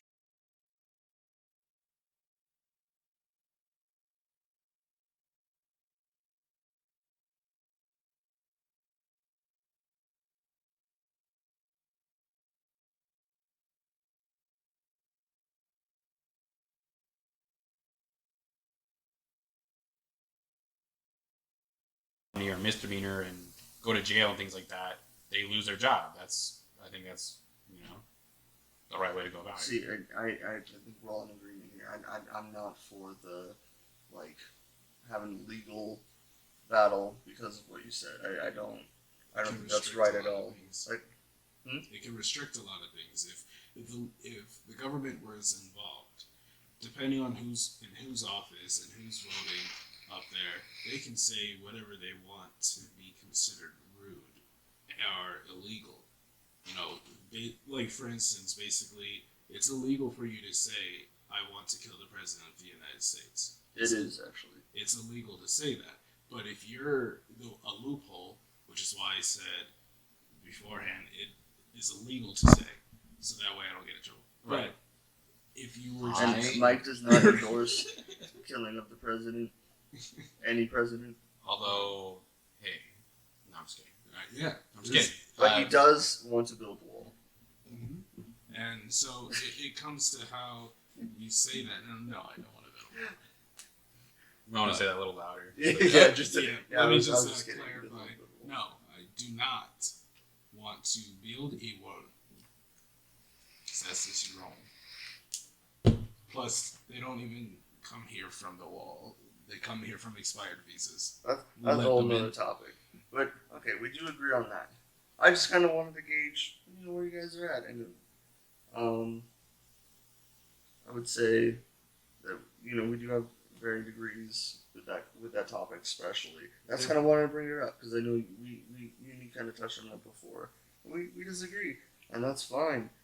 And that's kind of what this is for. So, we probably disagree on plenty of things, but that doesn't mean we have to hate each other. That doesn't mean, What's your? Because I know a lot. I know me and you disagree on just about everything, whether it's a severe disagreement or a minor one. But it seems like we're typically on opposite sides on a lot of things. What? I know this is completely different from what we were just talking about, but it's bring it up. Segueing because I don't actually know where you stand on this. What are your beliefs and thoughts on the whole birth control, abortion, things like that? Do you think the government should be involved in that? Do you think it should be state level? Do you think it should just be what are your thoughts on by state level and government involvement? Do you mean a Planned Parenthood, that kind of thing? Yeah. I think it's a good thing that we have Planned Parenthood. I am okay. My position's a little weird. I'm pro-abortion, but only because our adoption system and our orphan system in this country is shit. If we had better housing, better taking care of these children, and would give them the best opportunities and know that they would be okay. They would be at least able to function in society just as good as other kids, then I wouldn't be for abortion. No? No. So what do you think, how far do you think, is an abortion? If a girl... Oh, I do misses have her... I do have an answer for that. It is, I think abortions should be legal within the first trimester. Or first trimester, or before brain function. Before conception. Abortion before conception. But no, so you're fine. So I'm okay as long as there's no brain function, because Sure. that's what you are. Even if you have a heartbeat, I don't care. So even brain if function. So even if the adoption and everything was perfect, you still believe that, or is that what you believe now? That's what I believe now. That's what I believe now. So if there was perfect daycare, or not daycare, if there was perfect adoption and everything like that, you don't think abortion should be legalized at all at any time? See, that I don't know. I think if that happened, I would genuinely really need to think about it. Fair enough. And I don't think enough people say that. It's because I don't know. I don't know how I'd say that they don't know, and they'd have to reassess once those things. Because people will just either stick to their beliefs or dodge the question entirely. I think. Yeah, I don't know. I hope that happens. I hope there's perfect, adoption agencies. I hope all these kids go to awesome homes and they're loved for fucking ever. That's what I want. Even if it's gay parents adopting? Yeah. Okay. Like, Because I why think that's not? Hey, you know ridiculous what? that's You know not what? Is the allowed. fact that gay parents can adopt is fucking, like you said, fucking ridiculous. Because guess what? They probably love that kid more than the Yeah. crazy ass motherfuckers that get the kids and rape them and shit. Yeah. That happens now. Yeah. I'm sorry. I'd rather have. If I had to give my kid up for adoption and they were going to a gay home, I'd be happy for them. As long as they care for them. I would be like, cool. At least I know they're going to at Living least home. a better fucking chance than they have not. Yeah. Like, So do you? So I mean, I know now you're fine with like Plan B yes, pills. yes. Do you think that would be fine? Okay, maybe I'm okay. Since you won't know, I'm not going to go that route. But okay, so I Plan B actually cool. do think that Plan B would be okay. Then okay. Mm. So Plan B cool. Birth control. Yes, Cool. I think I'm actually for men and women having birth control. I think it should be paid for, if not by the government, by insurance companies. Okay. Because So do you- because I think a pregnancy is a medical expense. Yeah. Why isn't it covered by It the is. insurance It is. companies? So okay, so again, we're not going to talk about hypothesis, but like in today's system, do you think that the government should be able to step in and, excuse me, sorry, and should be able to step in and deem abortions illegal, or do you think they shouldn't be able to dictate that? I would say. See, that's where we get to why they're deeming it illegal. If they're deeming it illegal because we don't have the correct facilities or we don't have the technology Well, we to do. do it correctly, But we do. or we're talking this day and age, is that Yeah, right? no, yeah. Oh, yeah, okay, yeah. okay. Today, Okay. now, do you think that the government should be able to? If they have the correct facilities, if they have stuff like that, then no, I don't think the government has a say. Well, I'm glad to know that we're pretty much on the same page in that regard. I think we actually agree on a lot more stuff Mike? than we think. I agree. Pro-abortion? Yeah. Mandatory abortion? But I think we do. I am pro. I am mandatory Right. abortion. We're going to go full China, one child per household. Exactly. I think we might disagree on something though with the abortion topic. Oh, jeez. Here we go. Pushback. Here we go. Here's the pushback, guys. Let's. Here we go. Another drink, please. It is that I think the man should have a say in abortion because it is his seed. Disagree. Yeah. It is his seed. It may be because his seed, but he's not going through but- the physical but altercations you're right. that's But happening. he has to pay for it for 18 years. That's a Not if physical. he's. Okay, so I guess it depends on where we No, go. So well, it's- that is doesn't this- exist anymore. Child support doesn't exist anymore. Yes, it does. Well, Trump's getting rid of it. Like, he's talked about it. He's actually changed Yeah, some good rules. luck you know to how many that. things Trump has said he's going to do? I know. Yeah, But come he- on, man.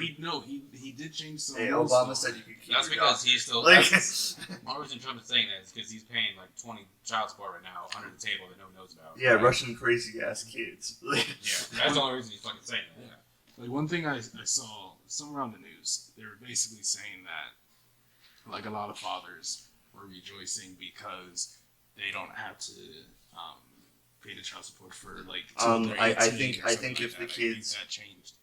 see that's where I think child support is okay, but only see I want the father to have a say because if he doesn't, like he has to like they both had sex, right? Right? They both had sex. They both So we're were in the com- scenario. technically In the complicit scenario, in the act. in the scenario we're talking about, Mhm. boyfriend, girlfriend, married. What's the situation? Either Wait, Boyfriend, girlfriend. What do you mean a boyfriend? So let's say, the boyfriend girlfriend. let's say Mike, you and your fiance, correct? Mhm. You and your fiance have a kid, accidentally. I'm guessing We'll since do the girl would intentional. be- We'll do intentionally. And intentionally she have a changes kid, her mind. and she changes her mind. Okay, She changes her mind. I don't know if that would. I mean, I'm sure it happens, but I'm not sure. Okay. So, and she changed her mind and said, okay, I don't want it. I'm scared. I'm not ready for it. I don't want to go through the stretch marks, blah, blah, blah. I think all people in a relationship that are in that situation would consult with each other before making a decision. Yeah. You'd hope so. Ultimately, I think, though, the woman has the right to make that decision. Mhm. But if whatever decision she makes, she would knowingly know, okay, he doesn't want me to abort it. I do. Having the abortion will end this relationship, and that'll be fine. I think if that's really what she wants to end the relationship, they're not going to be together after that. She'll understand.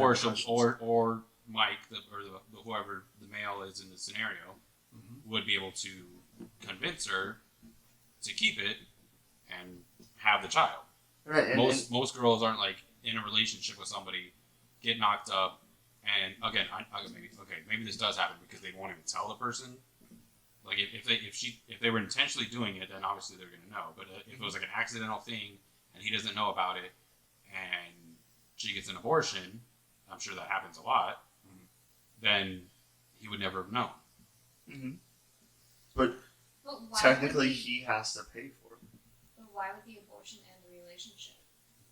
No, I'm saying. In our scenario, we're saying that it was an intentional pregnancy, and then all of a sudden she didn't want the baby anymore. Okay, I thought he would go on with. No. If it's unintentional, she gets pregnant, she doesn't tell the guy, and gets an abortion. Well, I think the reason I think the father should have a say in it because of the ramifications if she chooses to keep it. Then it's on him.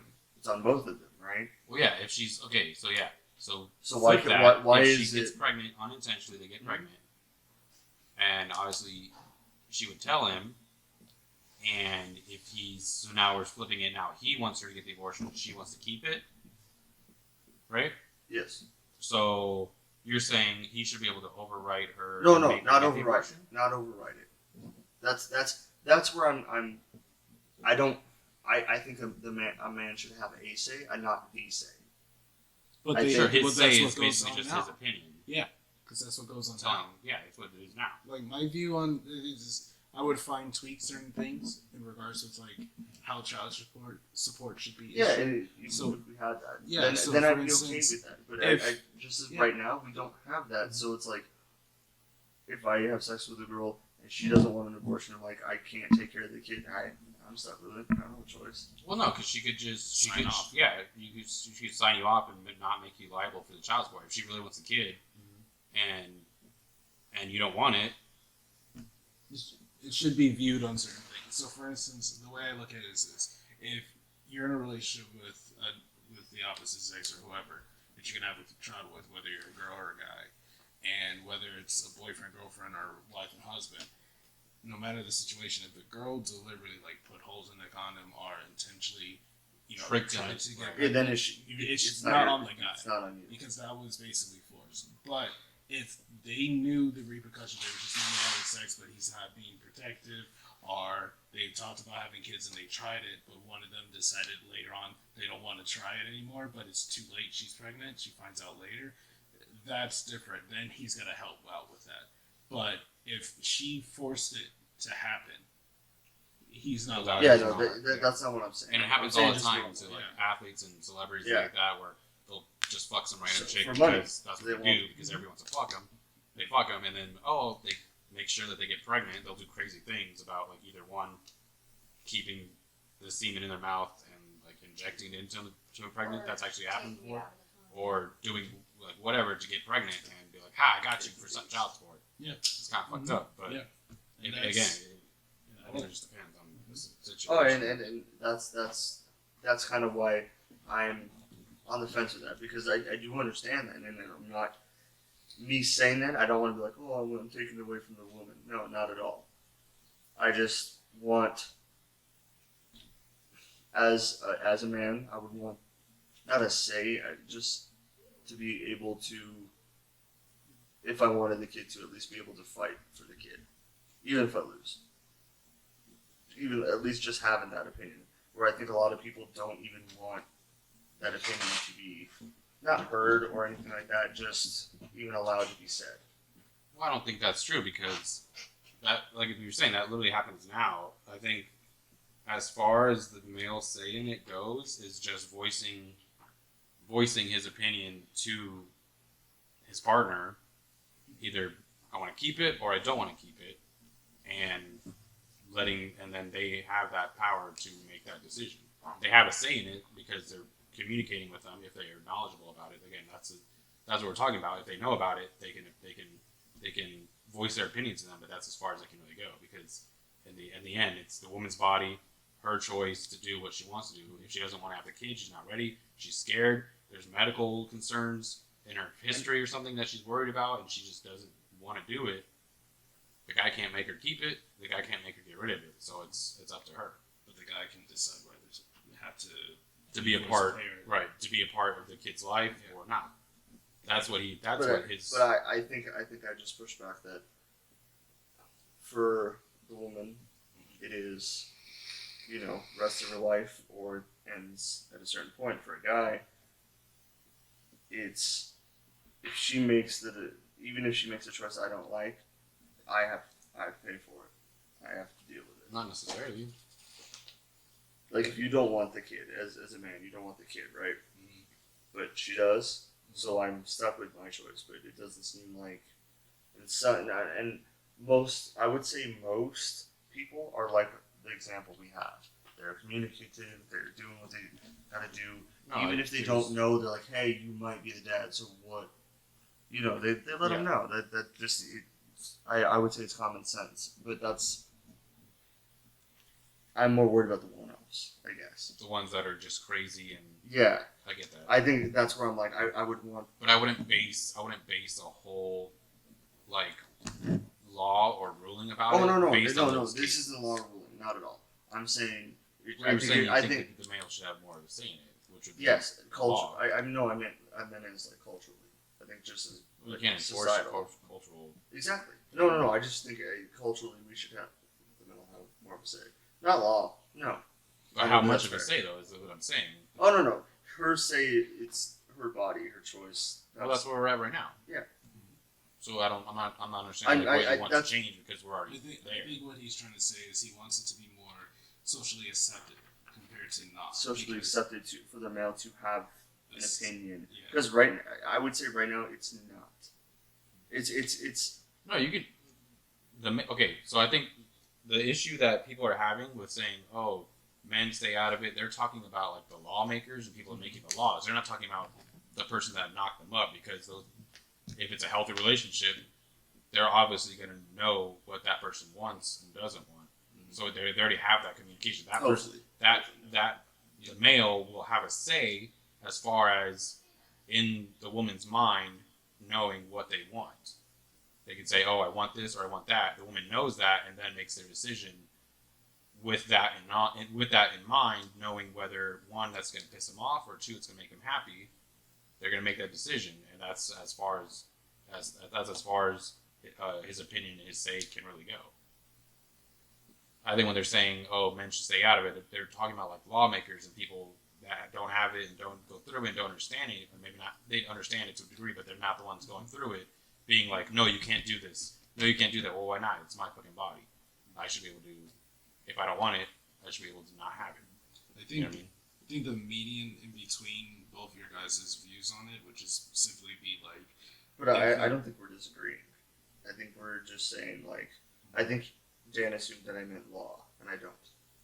Like law-wise, but I should have said law, and I don't. Well, like what I think that should be just more expressed, that a guy can decide. Okay, well, if you got that girl pregnant, and the girl's saying they want to keep the child, but you guys had a conversation where you said you do not want to take care of the child, or you do not want to be part of the child's life, then it should be informed more of like, hey, well then you can sign this paper, and she gets full rights that protects you from getting child support, because you do not want to be part of that child's life. So you are establishing this before birth and everything. You are aware that she was pregnant. You're aware that she's going to keep it, even though your wishes may say, I don't want to be a father, basically, I don't want to have this child. But the lady is saying they do. They have the right to keep the baby. But they do not have the right to force you to have to pay something if you're already establishing that you do not and you sign the paperwork. Right, paperwork, yeah. But I don't think a lot of them would sign paperwork. Sure. No, well, most people do not even know that. Most guys that I know during high school and things of that nature, when they found out they got the girl pregnant or things like that, they were looking into abortions because they didn't want to be a father. But they weren't informed by anyone about just being able to sign a paper to give all rights to just her, because if she's deciding to keep the kid, then she knows the whole repercussions of everything, not just the physical repercussions, but the tenureship that you're going to have to do. So now you have to have a job to take care of you and your child. You can't force that guy who already established the fact that he did not want to be part to work of it. and you say it And I think that's fair. Which that's is fair. yeah. But What do you think about having to pay child support if you didn't know you had a kid? If you didn't know you had the child, Like you genuinely had no idea. like you did a one night stand and then you meet the girl years later, that's not fair. I don't think that's So fair. they come back and they're like, I want child support now, kind of thing. That's Yeah. right. It should be more of a civil communication between the two. Okay, well, how much are all these? You guys calculate the totals. Hey, this is how much I want to give to help out, or I want to be part of the child's life because I had no idea. Things like that can happen. I think it should, if they do, if they want to do the child support, it should start then, once they find out. Not, oh, the kid's 10 now, you owe me 10 and years. if both parties are agreeing to it. Exactly. They can't be like, oh, I want to make you pay $600 a month. Where it's like, well, I want to do 200. Mm-hmm. Yeah, because most guys that fall into child support have to pay so much, and most of that money doesn't even go to the child. Yeah, no, that's one thing I disagree with. I think it should be monitored Because she'll be able to go out buy a new Lexus and do this and do that. Oh, it's to help the child. Well, you don't need a Lexus, bitch. You can get a fucking. And that's how I feel for even like the famous people too. It's not fair if you're with the girl and everything, and then you're just having a good time, but then the person becomes pregnant. If you want to be part of that child's life, cool. But you should not be forced like, well, you're wealthy, so you have to do it. It shouldn't be about the status. It should be about what your own opinion is. Right. Yeah. I will, because I see famous people paying over $200K a year for that person. Griffin. Yeah, they don't need to do that. Why are you paying that much? Because the child doesn't need $200,000 a month. It's not using the $200,000. It's not. Now, if you could show that, hey, the kid needs, the kid has medical issues. Hey, he needs this money. Or a large portion of it is going into like a savings account or going into like a college fund or something and you like can that. prove that, hey, that the she mom's or not he touching can't touch it at all. It just sits there. Yeah. Then I'm like, you know what? But maybe still not $200,000 a month because who the fuck needs that much? Yeah. Come on now. That is a college slave. Unless it's medical expenses, because that can be expensive. Well, yes, if it's medical, if the kid or has you know, and you need to pay for it. He's got special needs. He has to have an in-home teacher. You never know. Yeah, but medical situations, obviously, yes. Yeah.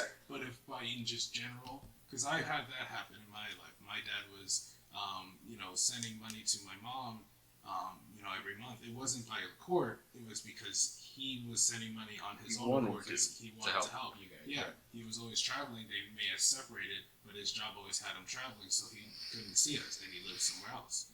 But he would send money, $500-$600 a month to help us, and she never really used it on us. What she used it on was to get a new car and a bed, all these things, and never told us about what was going on, the agreement between them.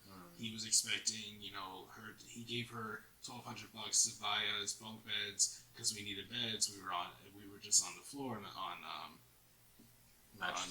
the sleeping bags. And then what she did buy us was air mattresses. Now, I was only like 8 or 9, so I'm excited about air mattresses because it's bouncy and things like that. So it never came to mind like, why don't I have a regular bed? I thought it was cool, and she gets herself a queen size bed, and then a couple months later she has a new car, and she only was working a retail job. But at that age, I had no idea that, rent's this much, and this is this much and this much. You're only making this. How are you covering this? Yeah. It's all coming from my dad. I didn't know. She was manipulating us to hate him because she was saying he's not helping you with anything. I had to work my ass off, but she wasn't. She was just working a retail job.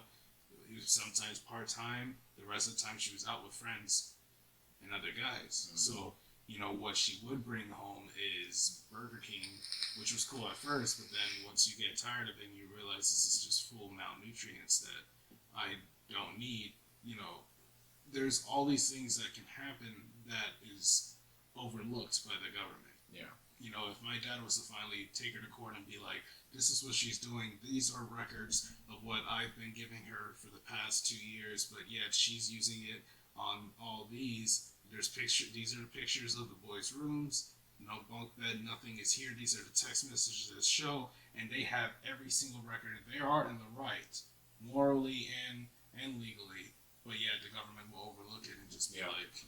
That's what I'll say. Like, if the government's gonna step in to the point where they're literally demanding a husband to pay a certain amount every month, I think they should step in and be actually paying attention, Make sure and it's following actually being up, used. and making sure that money is being used the way it's intended to.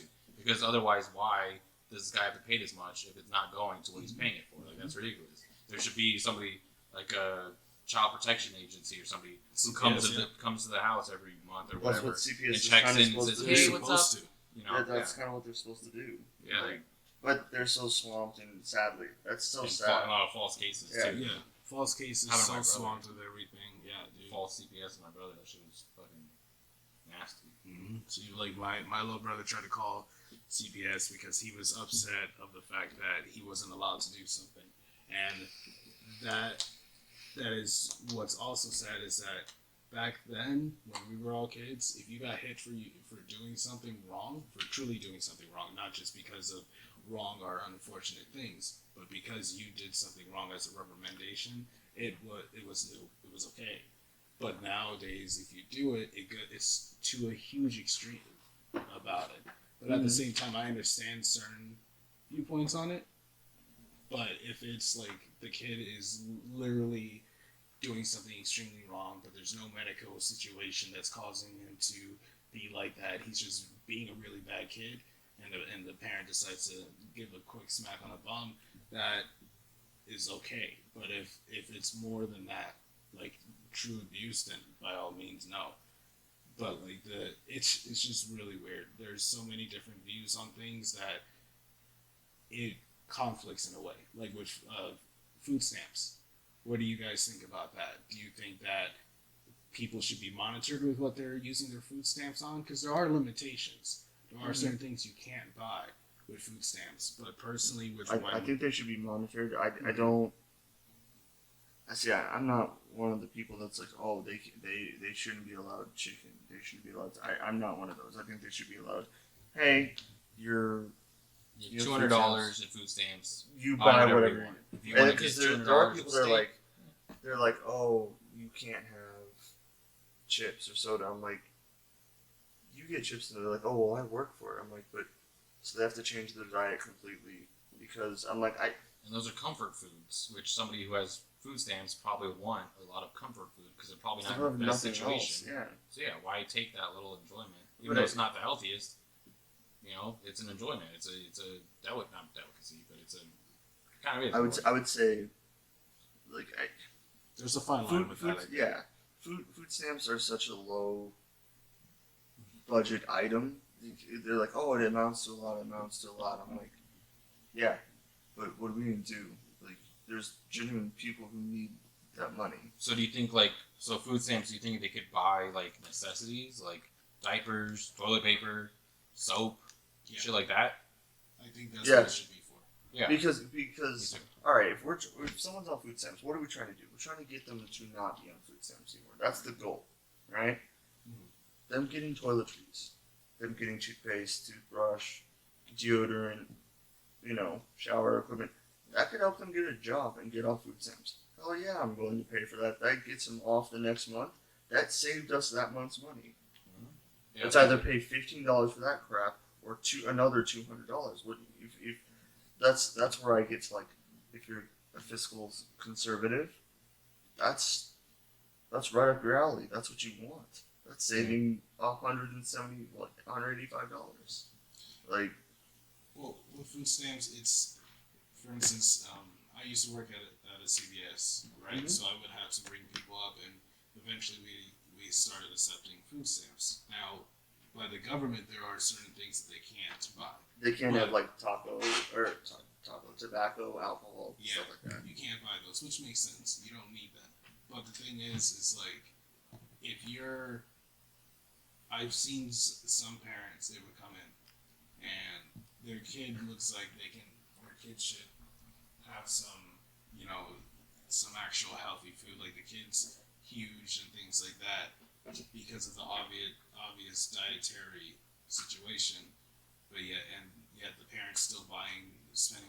stamps and buying, candy and all this other stuff they don't truly need for the child, then I see there being some sort of issue or repercussion for it. But if you're buying, milk, water, bread,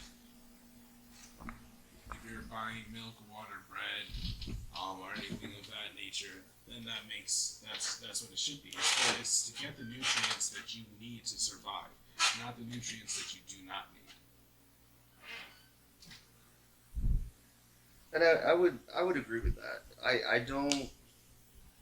have a problem with me telling other people what they can and cannot do. I understand it's the government's money, which is our money.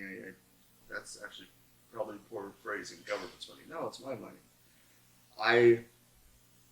If you're down in your luck and you need the damn money, take it. That's what it's there for. The only time I've ever had a problem is when I know for a fact you didn't need the money. Well, That's there's when I have people problems. that deliberately stay on food stamps. Yeah, I know. They decide that they do not want to work. They decide they don't want to do stuff. Once again, working at CVS, I had conversations with people who openly admitted they were on the phone or they were with a friend. They were like, no, don't worry about it. Like, they're going to the movie, right? And she's like, no, don't worry about it. Just use my food stamps. I don't need the milk this week anyway, and purchase food stamps. And the people are like, okay, thanks. Like, some of them were confused. It felt a little weird, but she's like, yeah, I'm on food stamps. And they're like, why? You make good money. And she's just like, because I never got out of it. I only used it when I needed it, but I still get it, so why not? So I asked her, I was like, no meaning of being disrespectful, but, so you're telling me that you still have food stamps, but you're well off? She's like, yeah, I'm well off. I had it when my kid was young, but he's old enough now. He doesn't need, the milk, the powdered milk, all the other things. He doesn't need any of that, but I still get it from the government, so I'm gonna use it still. And because there are limitations, so for instance, if you're getting $500 a month, but then they start seeing that you're using less of it, and they'll cut it back. Yeah, they'll cut it back because they'll check to see how much you're making, because they have the right to see it. They see how much you're making, so then they'll cut it back. It went from 500 now to 200.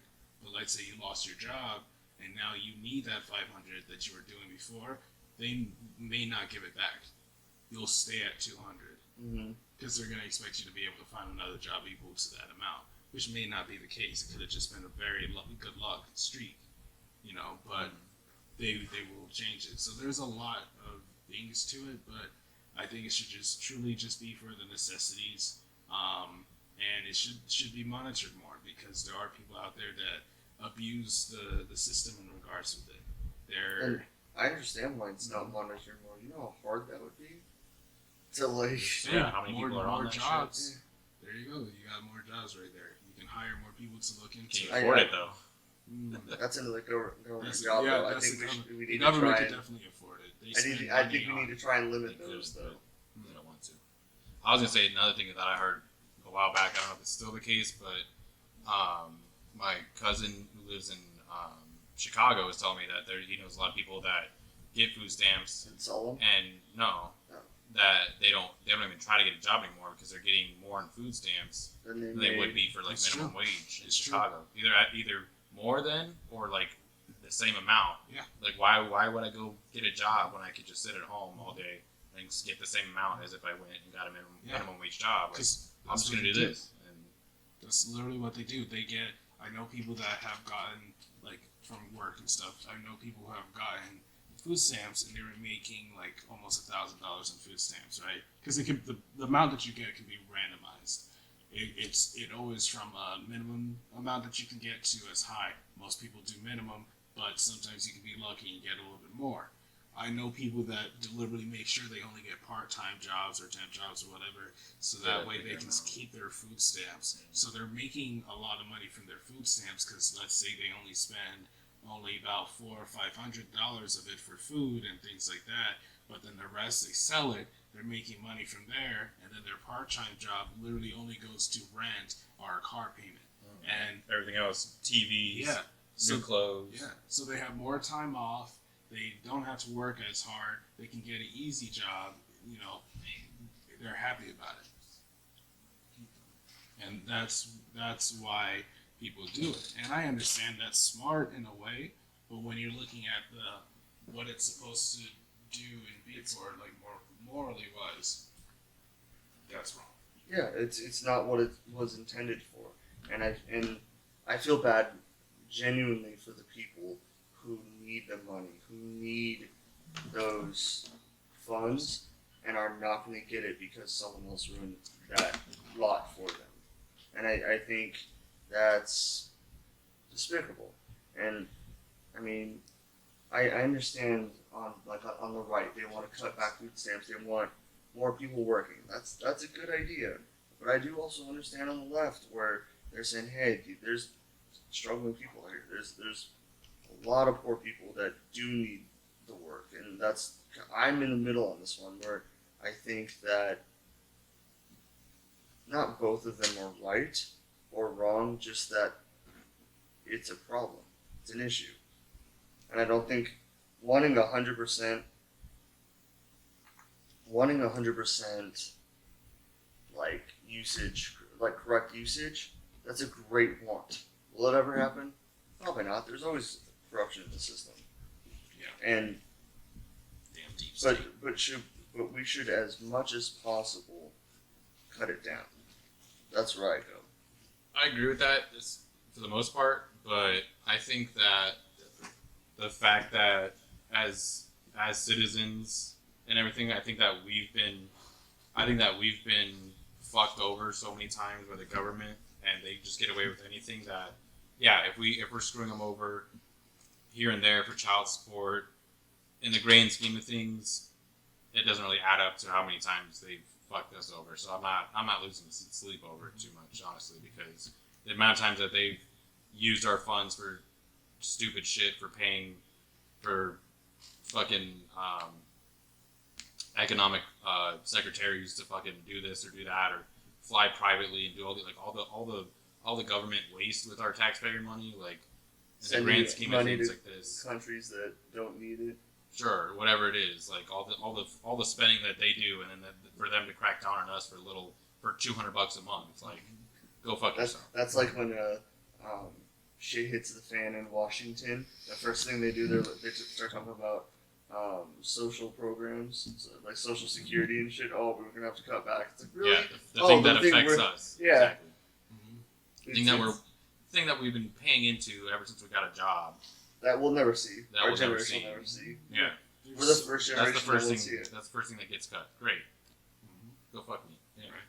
That's the thing. It's like the government can literally solve a lot of things. It's just greedy. The amount of money that they spend on the military is not necessary. The amount of money they spend on programs that have been secret programs that have been going on for 10 or 11 years. They're spending billions on it every single year of taxpayer money.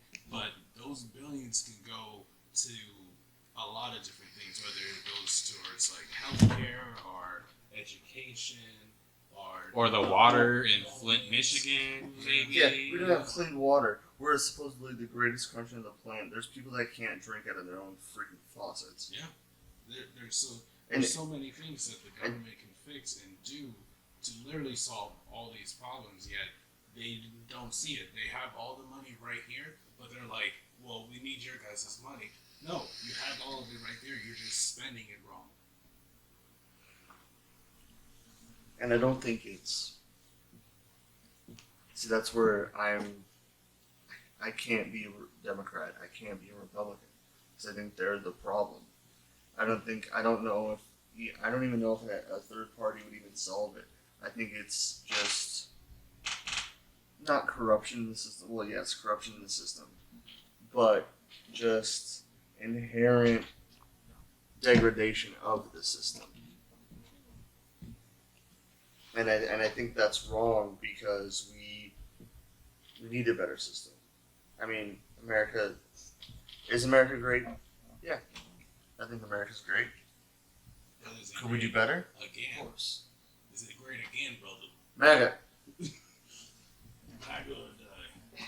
I don't know. Well, like, what else, Dan? You said we disagree on a lot. I've heard like 2 or 3 issues now where we do agree. I think we do have some. You disagree that Aaron's gay? We do disagree about Aaron's sexual preference. That's one thing. Yeah. What else? Not you, Aaron. Different Aaron. I don't know. Just in general, I mean, yeah, I think I'm further left on a lot of things than you are, and again, that just leads to disagreements on things, whether they're small or bigger scale. I can't really think of. I mean, guns and things like that, differing.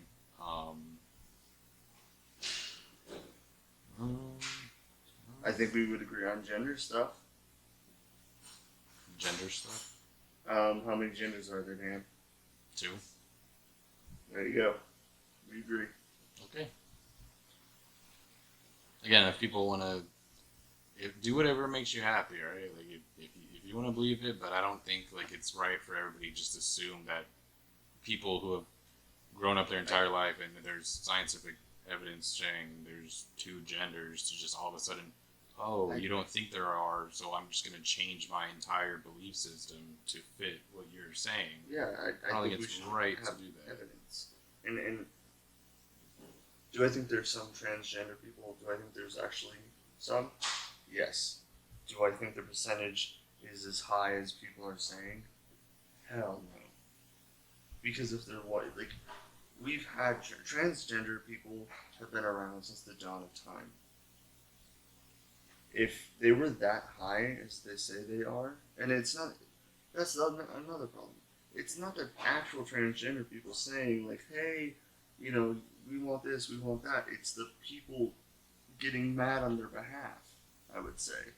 The actual transgender people are just like, hey man, we just want to be treated normal, we just want to have a normal life. And I think once a lot of this like hype dies down, then we'll have the actual trans people, like with the gay pride stuff. Mm. Once that all died down, the actually gay people were just like, yeah, we get to live normal, woo. And then everyone else moved on to some other dumb thing. Now it's the trans thing. They moved on to that. They'll move on to something else after.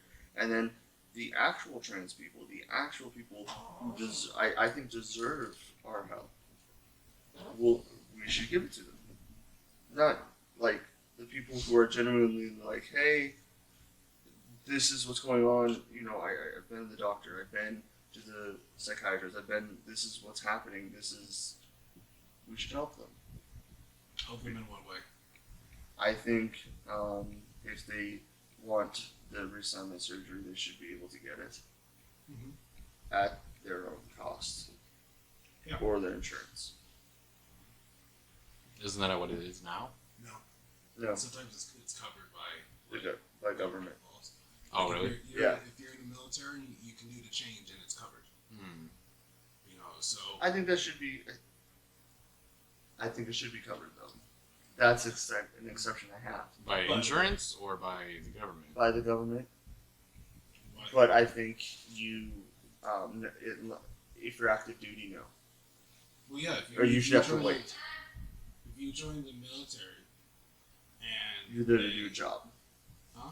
You're there to do a job. Well, yes. So, but they're paying for the job, but like medications and things like that. Like, for instance, I feel like the military should cover someone's like a girl's pills that they have to take for like birth control. And Yes, things like that's that. actually. I think I think that's something that they go through, and the birth control can help them make them more efficient. It's going to help you back. Like, do that.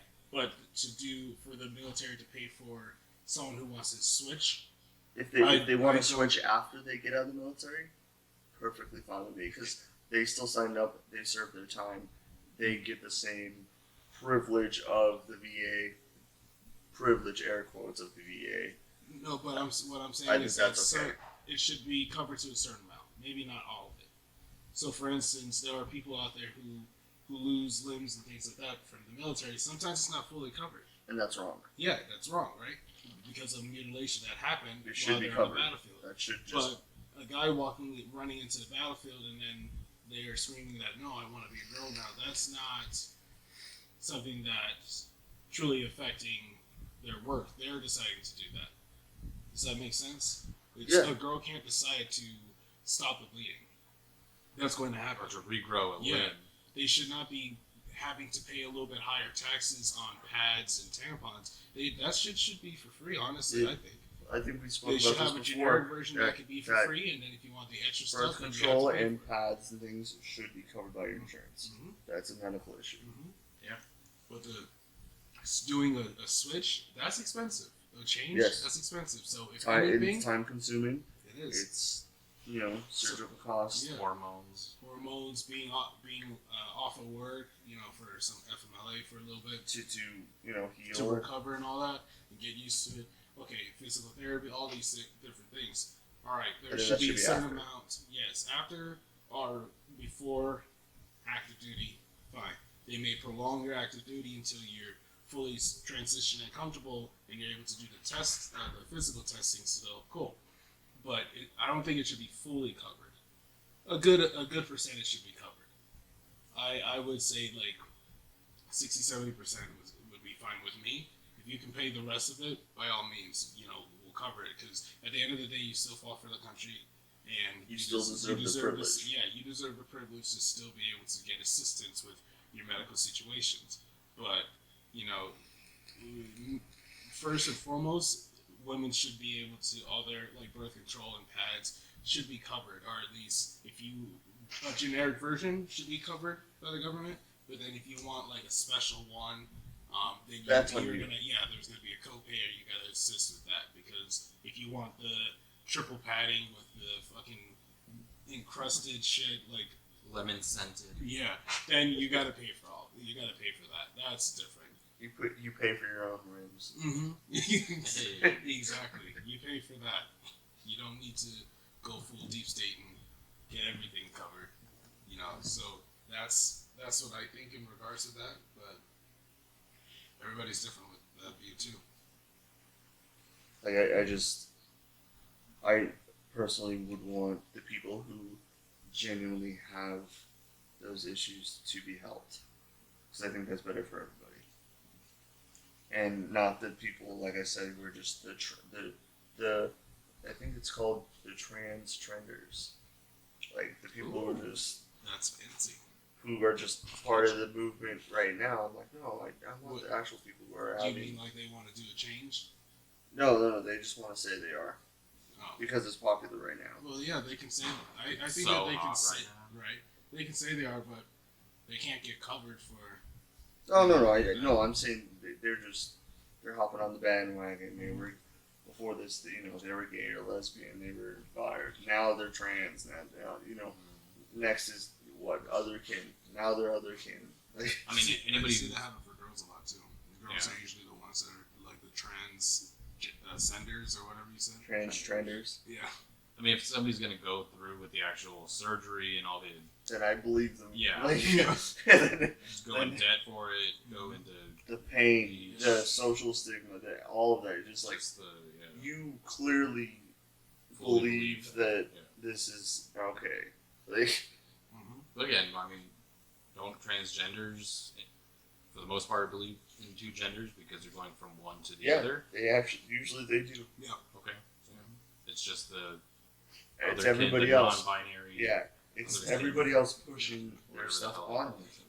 it is. I think that's It's just horrible. hilarious. I'm 0100, please. Hey, we're hexadecimal in this household, so I'm a decimal, so you need to back off. we're hexadecimal. That's just crazy. I'm a hexadecimal otherkin. Hey man, I'm gonna throw some hate speech at you, okay? And it's legal to do so. Goddammit. Oh god, we're doing this again. No, what else do you think, Dan? What do you think we would disagree on? Can I just play this though, because of what you just said? We'll see if it picks it up. I want to see if it picks it up. All right, we're trying to play something here. Did you know that it's illegal to say I want to kill the President of the United States of America? It's illegal. It's a federal offense. It's one of the only sentences that you're not allowed to say. And it was okay for me to say it right then because I was just telling you that it's illegal to say, I want to kill the President of the United States of America. I'm not actually saying it. I'm just letting you know that it's illegal to say that. It's kind of like a public service. I'm letting you know so that you don't accidentally go out and say something like that. But what's interesting is that it's very illegal to say, I really, really think someone out there should kill the President of the United States of America. The video for this is hilarious. That's illegal. Extremely illegal. Very, very illegal. But not illegal to say with a mortar launcher. Because that's its own sentence. It's an incomplete sentence, but it may have nothing to do with the sentence before that. So that's perfectly fine. Perfectly legal. I also found out that it's incredibly illegal, extremely illegal, to go on television and say something like the best place to fire a mortar launcher at the White House would be from the roof of the Rockefeller Hewitt building because of minimal security and you'd have a clear line of sight to the president's bedroom. Insanely illegal. Ridiculously, recklessly, insanely illegal. Yet even more illegal to show an illustrated diagram. Insanely illegal. Ridiculously, horribly felonious, because they will come to your house in the middle of the night and they will lock you up. Extremely against the law.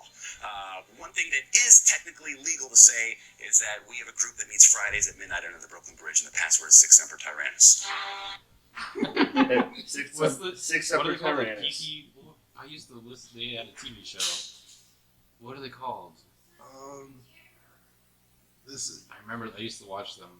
They're fucking I hilarious. They don't got know. videos on YouTube and shit now, but they're hilarious. That guy's name is Trevor or something. I think. is it? Ah, I forget. I'm trying to remember what the name of the group was. It was like,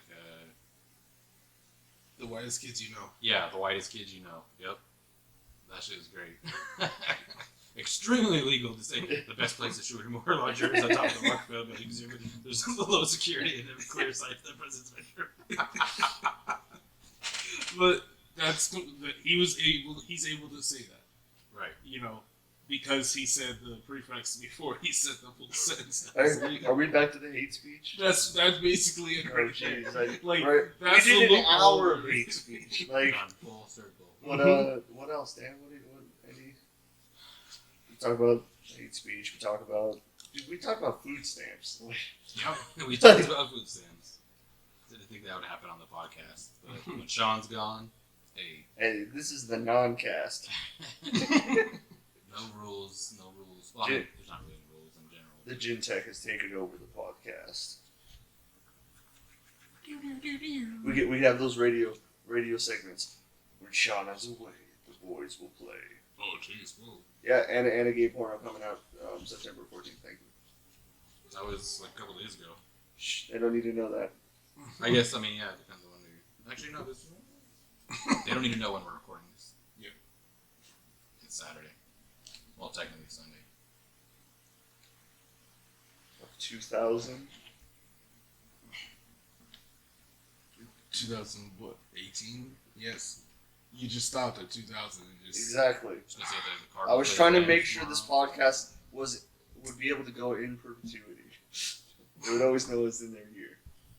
Around September 14th. So, what else? intergalactic What pedophiles. do you think? I mean, I know one, but I really don't want to get into that one because that's a long conversation. But What is it? guns, Oh, not, yeah. not tonight. Yeah, no, we have. I know we have very different. Last weekend, me and Shawn talked about that for like 3 hours, so I'm kind of burnt out. But Oh jeez. I would say, what do you think? What is your take on the parties? parties are great. No, birthday no. parties. Republican and Democratic parties. I think. 'Cause you said you're most likely more left than me. Yeah. I think with anything that the government is doing, there's corruption to them, obviously.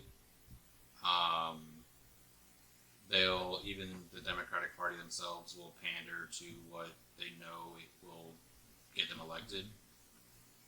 we could say that mostly for the Republicans as well, but I mean, some of the things that they're doing in supporting the president, maybe they think that there's more support for that than there really is, or hopefully is, depending on, who knows, anything could happen.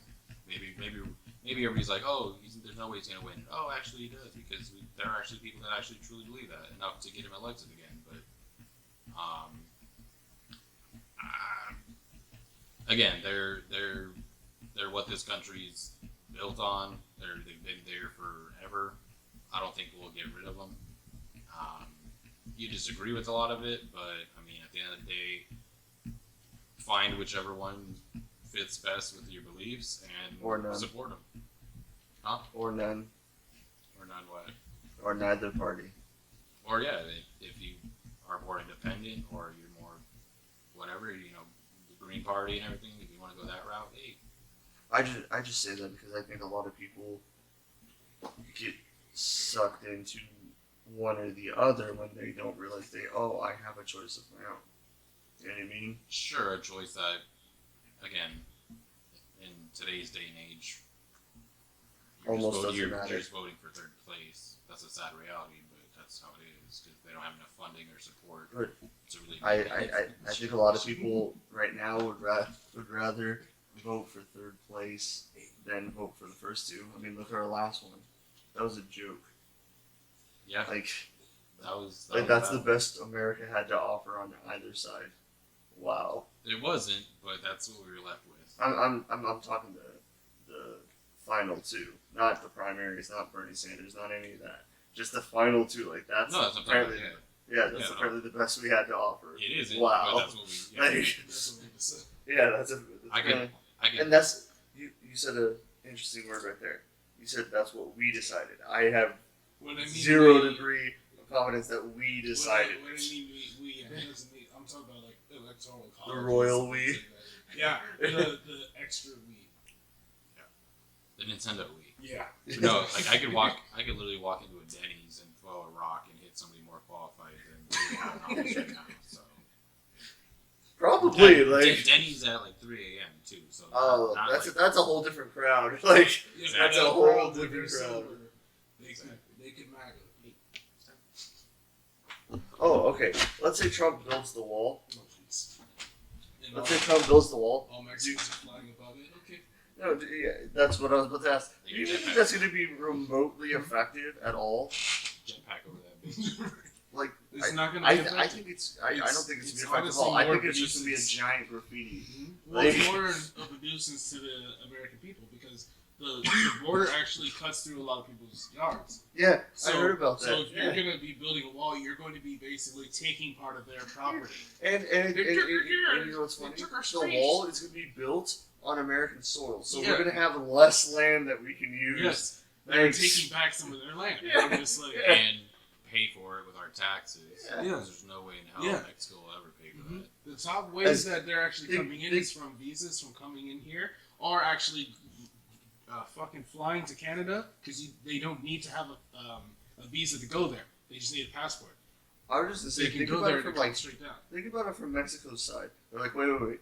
You want to build a giant thing on your land, and you want me to buy it, pretty much. Yeah. Why would I do that? Like, at all? Like, Because Jesus Christ said so. that's just yes. I think it's actually illegal to have another country pay for your thing. I think it's like an actual NATO thing. You can't do that unless they we agree. pay for all those weapons of mass destruction we gave to them. I'm not gonna go there. All right, Iron Man. But yeah, so Stark Industries, what are you doing? But no, so basically, like, government and countries help each other out. They do lend money to each other. Like, we owe a lot of money to China, trillions. Yeah. They have And more U.S. dollars in China than we do in America. yeah, so like, Wait, what? yes, They have more physical copies of Of the our dollar money. in China than we do have in America. you didn't know that? Oh no, I didn't know I that. heard that like a year ago or so. I don't know. I mean, it's probably still true. I don't Okay, know. even Remember, if it's a way not bigger true, country. it sounds true. That's the problem. Yeah. Like, it sounds too true. It was true at That's one point. Probably. That's not fake news. Fake news. Did you hear? Did you hear News. Trump's? Did you hear Trump's solution to solve the debt? What? Print more money. Yeah, That was his solution, to print more money. No. No, he genuinely said that. He literally said That's that. what children say. I would say, I that's said what that. people were commenting on. That's Yeah, like that's They're what like, that's what I children thought was say. in in third grade. Yeah. Well, they can That's- just print more money. Like, Yeah. Problem solved. Boom. Get more gerbs. It's not a charge of gold. okay. Out of the three of us here, how Took our jobs. yeah, do any of you actually think that Trump is rich? No. He's not That rich. Donald The Trump name is rich? Him himself is not rich. That he's as rich? Okay, that he's as rich as he says No, he is. absolutely not. He's I- rich. He's wealthy. He's also probably majorly in debt. I think it's But- his name. I think Trump is wealthy. I think The Donald name Trump because is. of his family, his ancestry. He's like, wealthy. He himself is. He's not as rich as he says, but No, there's the no way. company's rich. He doesn't. Him himself. but he owns the company. I know, but not all of it goes to him. A lot of it actually goes to Russia, which is funny. You know what makes me sad? It made me sad on election night. I mean, Trump is what Trump is, and I hope he does really, really well. I'm not gonna. I hope he does awesome, because if he does awesome, the country does awesome, right? Is that a fair assessment? If he personally does awesome, If he does awesome in the presidency role and helps the country out, like he does what he's supposed to do, make the country better while he's in office, I think that's a good thing. well, yeah, he's not going to do it. I hope he does. Any positive that Don't comes you? from his presidency was unintentional on his behalf. But Anything, all that's he's where I doing don't care. is I trying don't to care. fatten his pockets, Of course. stuff his children, and do this and do that. And Grab him by the. yeah, they all, Wait, we can't say pussy? What? We've said horrible stuff. We Well, can't say pussy. Like, that's that's like. also part of the list. That's basically illegally saying that I want to kill the president of the United States with a mortar from the Rochester building because there's less security and It because was it's the also little building, straight. but we're not going to say No, we did no. that because I'm talking about we're just the Trump Tower. we're talking about that video. That's what we're talking about. Yeah, We're talking about the video. definitely can't say that Trump spends a lot of his weekends and probably this next weekend at Mar-a-Lago, Mar-a-Lago. which on is the a golf wide course. open It's space. very open. You can get a helicopter. Nice grass field. You know, Easy blue target. skies. I mean, You know, mostly balding man. Can hardly miss God, him. I wish. Like, what I hope for when he goes to jail is just to see what he looks like. I mean, again, he'll probably He's not going to jail. he's gonna go to jail, but He's not going to jail. he'll go to like There's- mafia jail. Where There's he has, no like, a way he's fucking going to jail. fireplace and shit. There's no Like, way I would he's just going love to to jail. see what that man looks like without his fake tanning, his fake hair, his like. I just want to. Oh God, that'd be. Dude, you can already tell the presidency has aged him. well, Like, it he's, ages he's every old. president. He's like in the 70s. No, but it's aged him more. I don't think so. He's always looked like that. Have you seen what it did to Obama? yeah, Well, they yeah, that like, aged but him. he was Obama like was actually- young. He looked like Obama he's in was like actually, 30s. like, Now he's doing like shit. Yeah. This guy's golfing every fucking weekend. He's enjoying his life. while he gave crap to Obama for golfing. I'm like, Exactly. you And he's said, literally "I would golfed like never." 3 times the amount of any president ever. And Yeah. you're not even in like your first. You're not even halfway through your first term yet. I'm still laughing though. He genuinely thought that fucking Puerto Rico had their own president. Yeah. So There's no way he didn't know you- they were part. No, he didn't. He really didn't. And when he was told that over 3,000 people died from the hurricane that affected Puerto Rico. Fake news. Yeah, that's not true. Puerto Rico's too small for that much people. No. Yeah, he's not. Even though everything shows 2975 last count died in Puerto Rico, he's claiming it's not true. Yep. He's like, no, only like 70 people died there. The rest of them, they're counting people that were old and died. Like, okay, 3,000 old people didn't die. You know, like he's Okay, if there's claiming- not that many old, like, okay, just people in Puerto Rico, and that many old people died, how many people do you have left? What, like 7? Like, babies. No, he's literally claiming that they're just 3,000 random people, babies on the ground. Yeah. that 3,000 people didn't die in Puerto Rico. That they're just saying that to try to. That's To fake bash news, him. man. Yeah, Don't you know that's fake The news? reason why And- he didn't really insist is because he thought they had their own president. That president should take care of it. He's the president. Like who's I wanna be president of teaching Puerto these Rico. things? Hey, before you go out there and make a mess of yourself, hey, Puerto Rico belongs to the U.S. Oh, okay, cool. That means you're the president. Dude, Notice. okay, you're assuming that anyone on that staff even knows how to fact check. Oh, dude. Alternative. They're like, Yeah. what does They're Alex not Jones say? The fact that we can say alternative facts now, that's a thing, is ridiculous. Mhm. And it's used like it's, There that's is just no alternative facts. There's no such thing as an alternative fact. It's- A fact is a fact. A fact is a binary state of being. It's a yes or no. Did you There's just- no... Did you just assume facts gender right now? Yes, I did. And that was hate speech. Wow. Come get me. Only 18 Factors. But like, what I'm mad about is that people actually fell for that. Like, that's how stupid people are. Oh, alternative facts. Well, damn deep state reptiles from the intergalactic species of gray. Mike, reptilians, and you do not denounce them or they will come for you. Thank you. You're the reason why the frogs are turning gay. No, that was the chemicals in the water. Get your Alex Jones You- war right. You are the chemical in the water. Thank you. I wonder if that's how my hair turned red. Yeah. Interesting. Radioactive. I genuinely want to know. I would Chemical like to. X. I wonder, like, I would love to see, like, again, I'm hoping it's not like a full 4 years, but after the end of his presidency, He's getting another 4. he's come gonna, on, you think people he's gonna that- get reelected? People are dumb. Like, No, yeah. People, no, People are dumb. dude, did you hear Hillary's thinking about trying to again? she shouldn't. She needs There, to stop. the DNC will put her Bernie's right running back again. up. Bernie said he's gonna run again. I don't want him to run again. I don't think he should either. I think he's too old.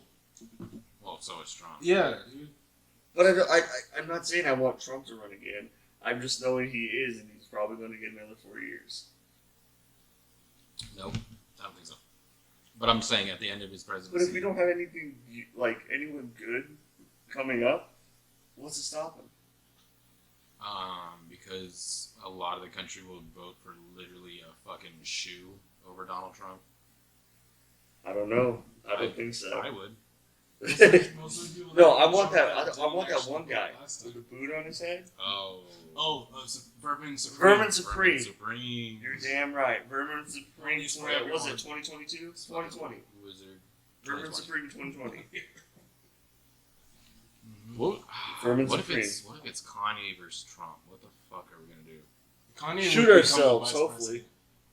He would become, become the vice his president. vice president. Probably. Remember, Him in he's the White one- House. He's the one That's that how said far slavery was a America has choice. fallen. He's Kim he's the- Kardashian in the White House. Yep. That is. That hurts my head. I would have to vote independent. I couldn't vote for either of them. That's what I did. I voted for Gary Johnson. Such a waste. Wait, didn't you vote for Hillary? Mhm. You voted for Hillary, Dan? Yep. Mike, who'd you vote for? I don't talk about that. I wrote down these notes. Spoken like a true liberal. No, I'm kidding. No, I voted for Bernie. I wrote his name down. If you go on the bottom, you can write their name down. Yeah. I. Also a wasted vote. They blacked him out. They They blacklisted him completely did. horribly. He had way more followers than Hillary. Dude, did. Trump said, But the hey, DNC voted for if Bernie had run against me, I would have lost. Dude, the fact that Bernie had that much momentum from like I don't think he'll get it again. no. Nope. There's a I lot think- of people that have churned on him. I think that he'll have a fighting chance more than Hillary if the DNC actually assist him. They Yeah. blocked him out, and they also didn't help him at all either. They once they realized like holy shit, he's actually has this momentum. We're still gonna put Hillary because she's a better face to have. One of the dumbest things Hillary did, one of the many dumb things Hillary did, is not go to like the middle states in America, the Rust Belt, all that stuff. She didn't even go there. Yep. She just assumed, oh, they'll vote for me. And another thing I think she didn't do right was call Trump out on most of his bullshit because he was fighting fucking rough, and she was just like, I was like, bitch, get angry with I him. think she did try and call him out, but she called him out on the wrong stupid stuff. And then she tried to use Pokemon Go or whatever. That was so stupid. What? What Yeah. Go?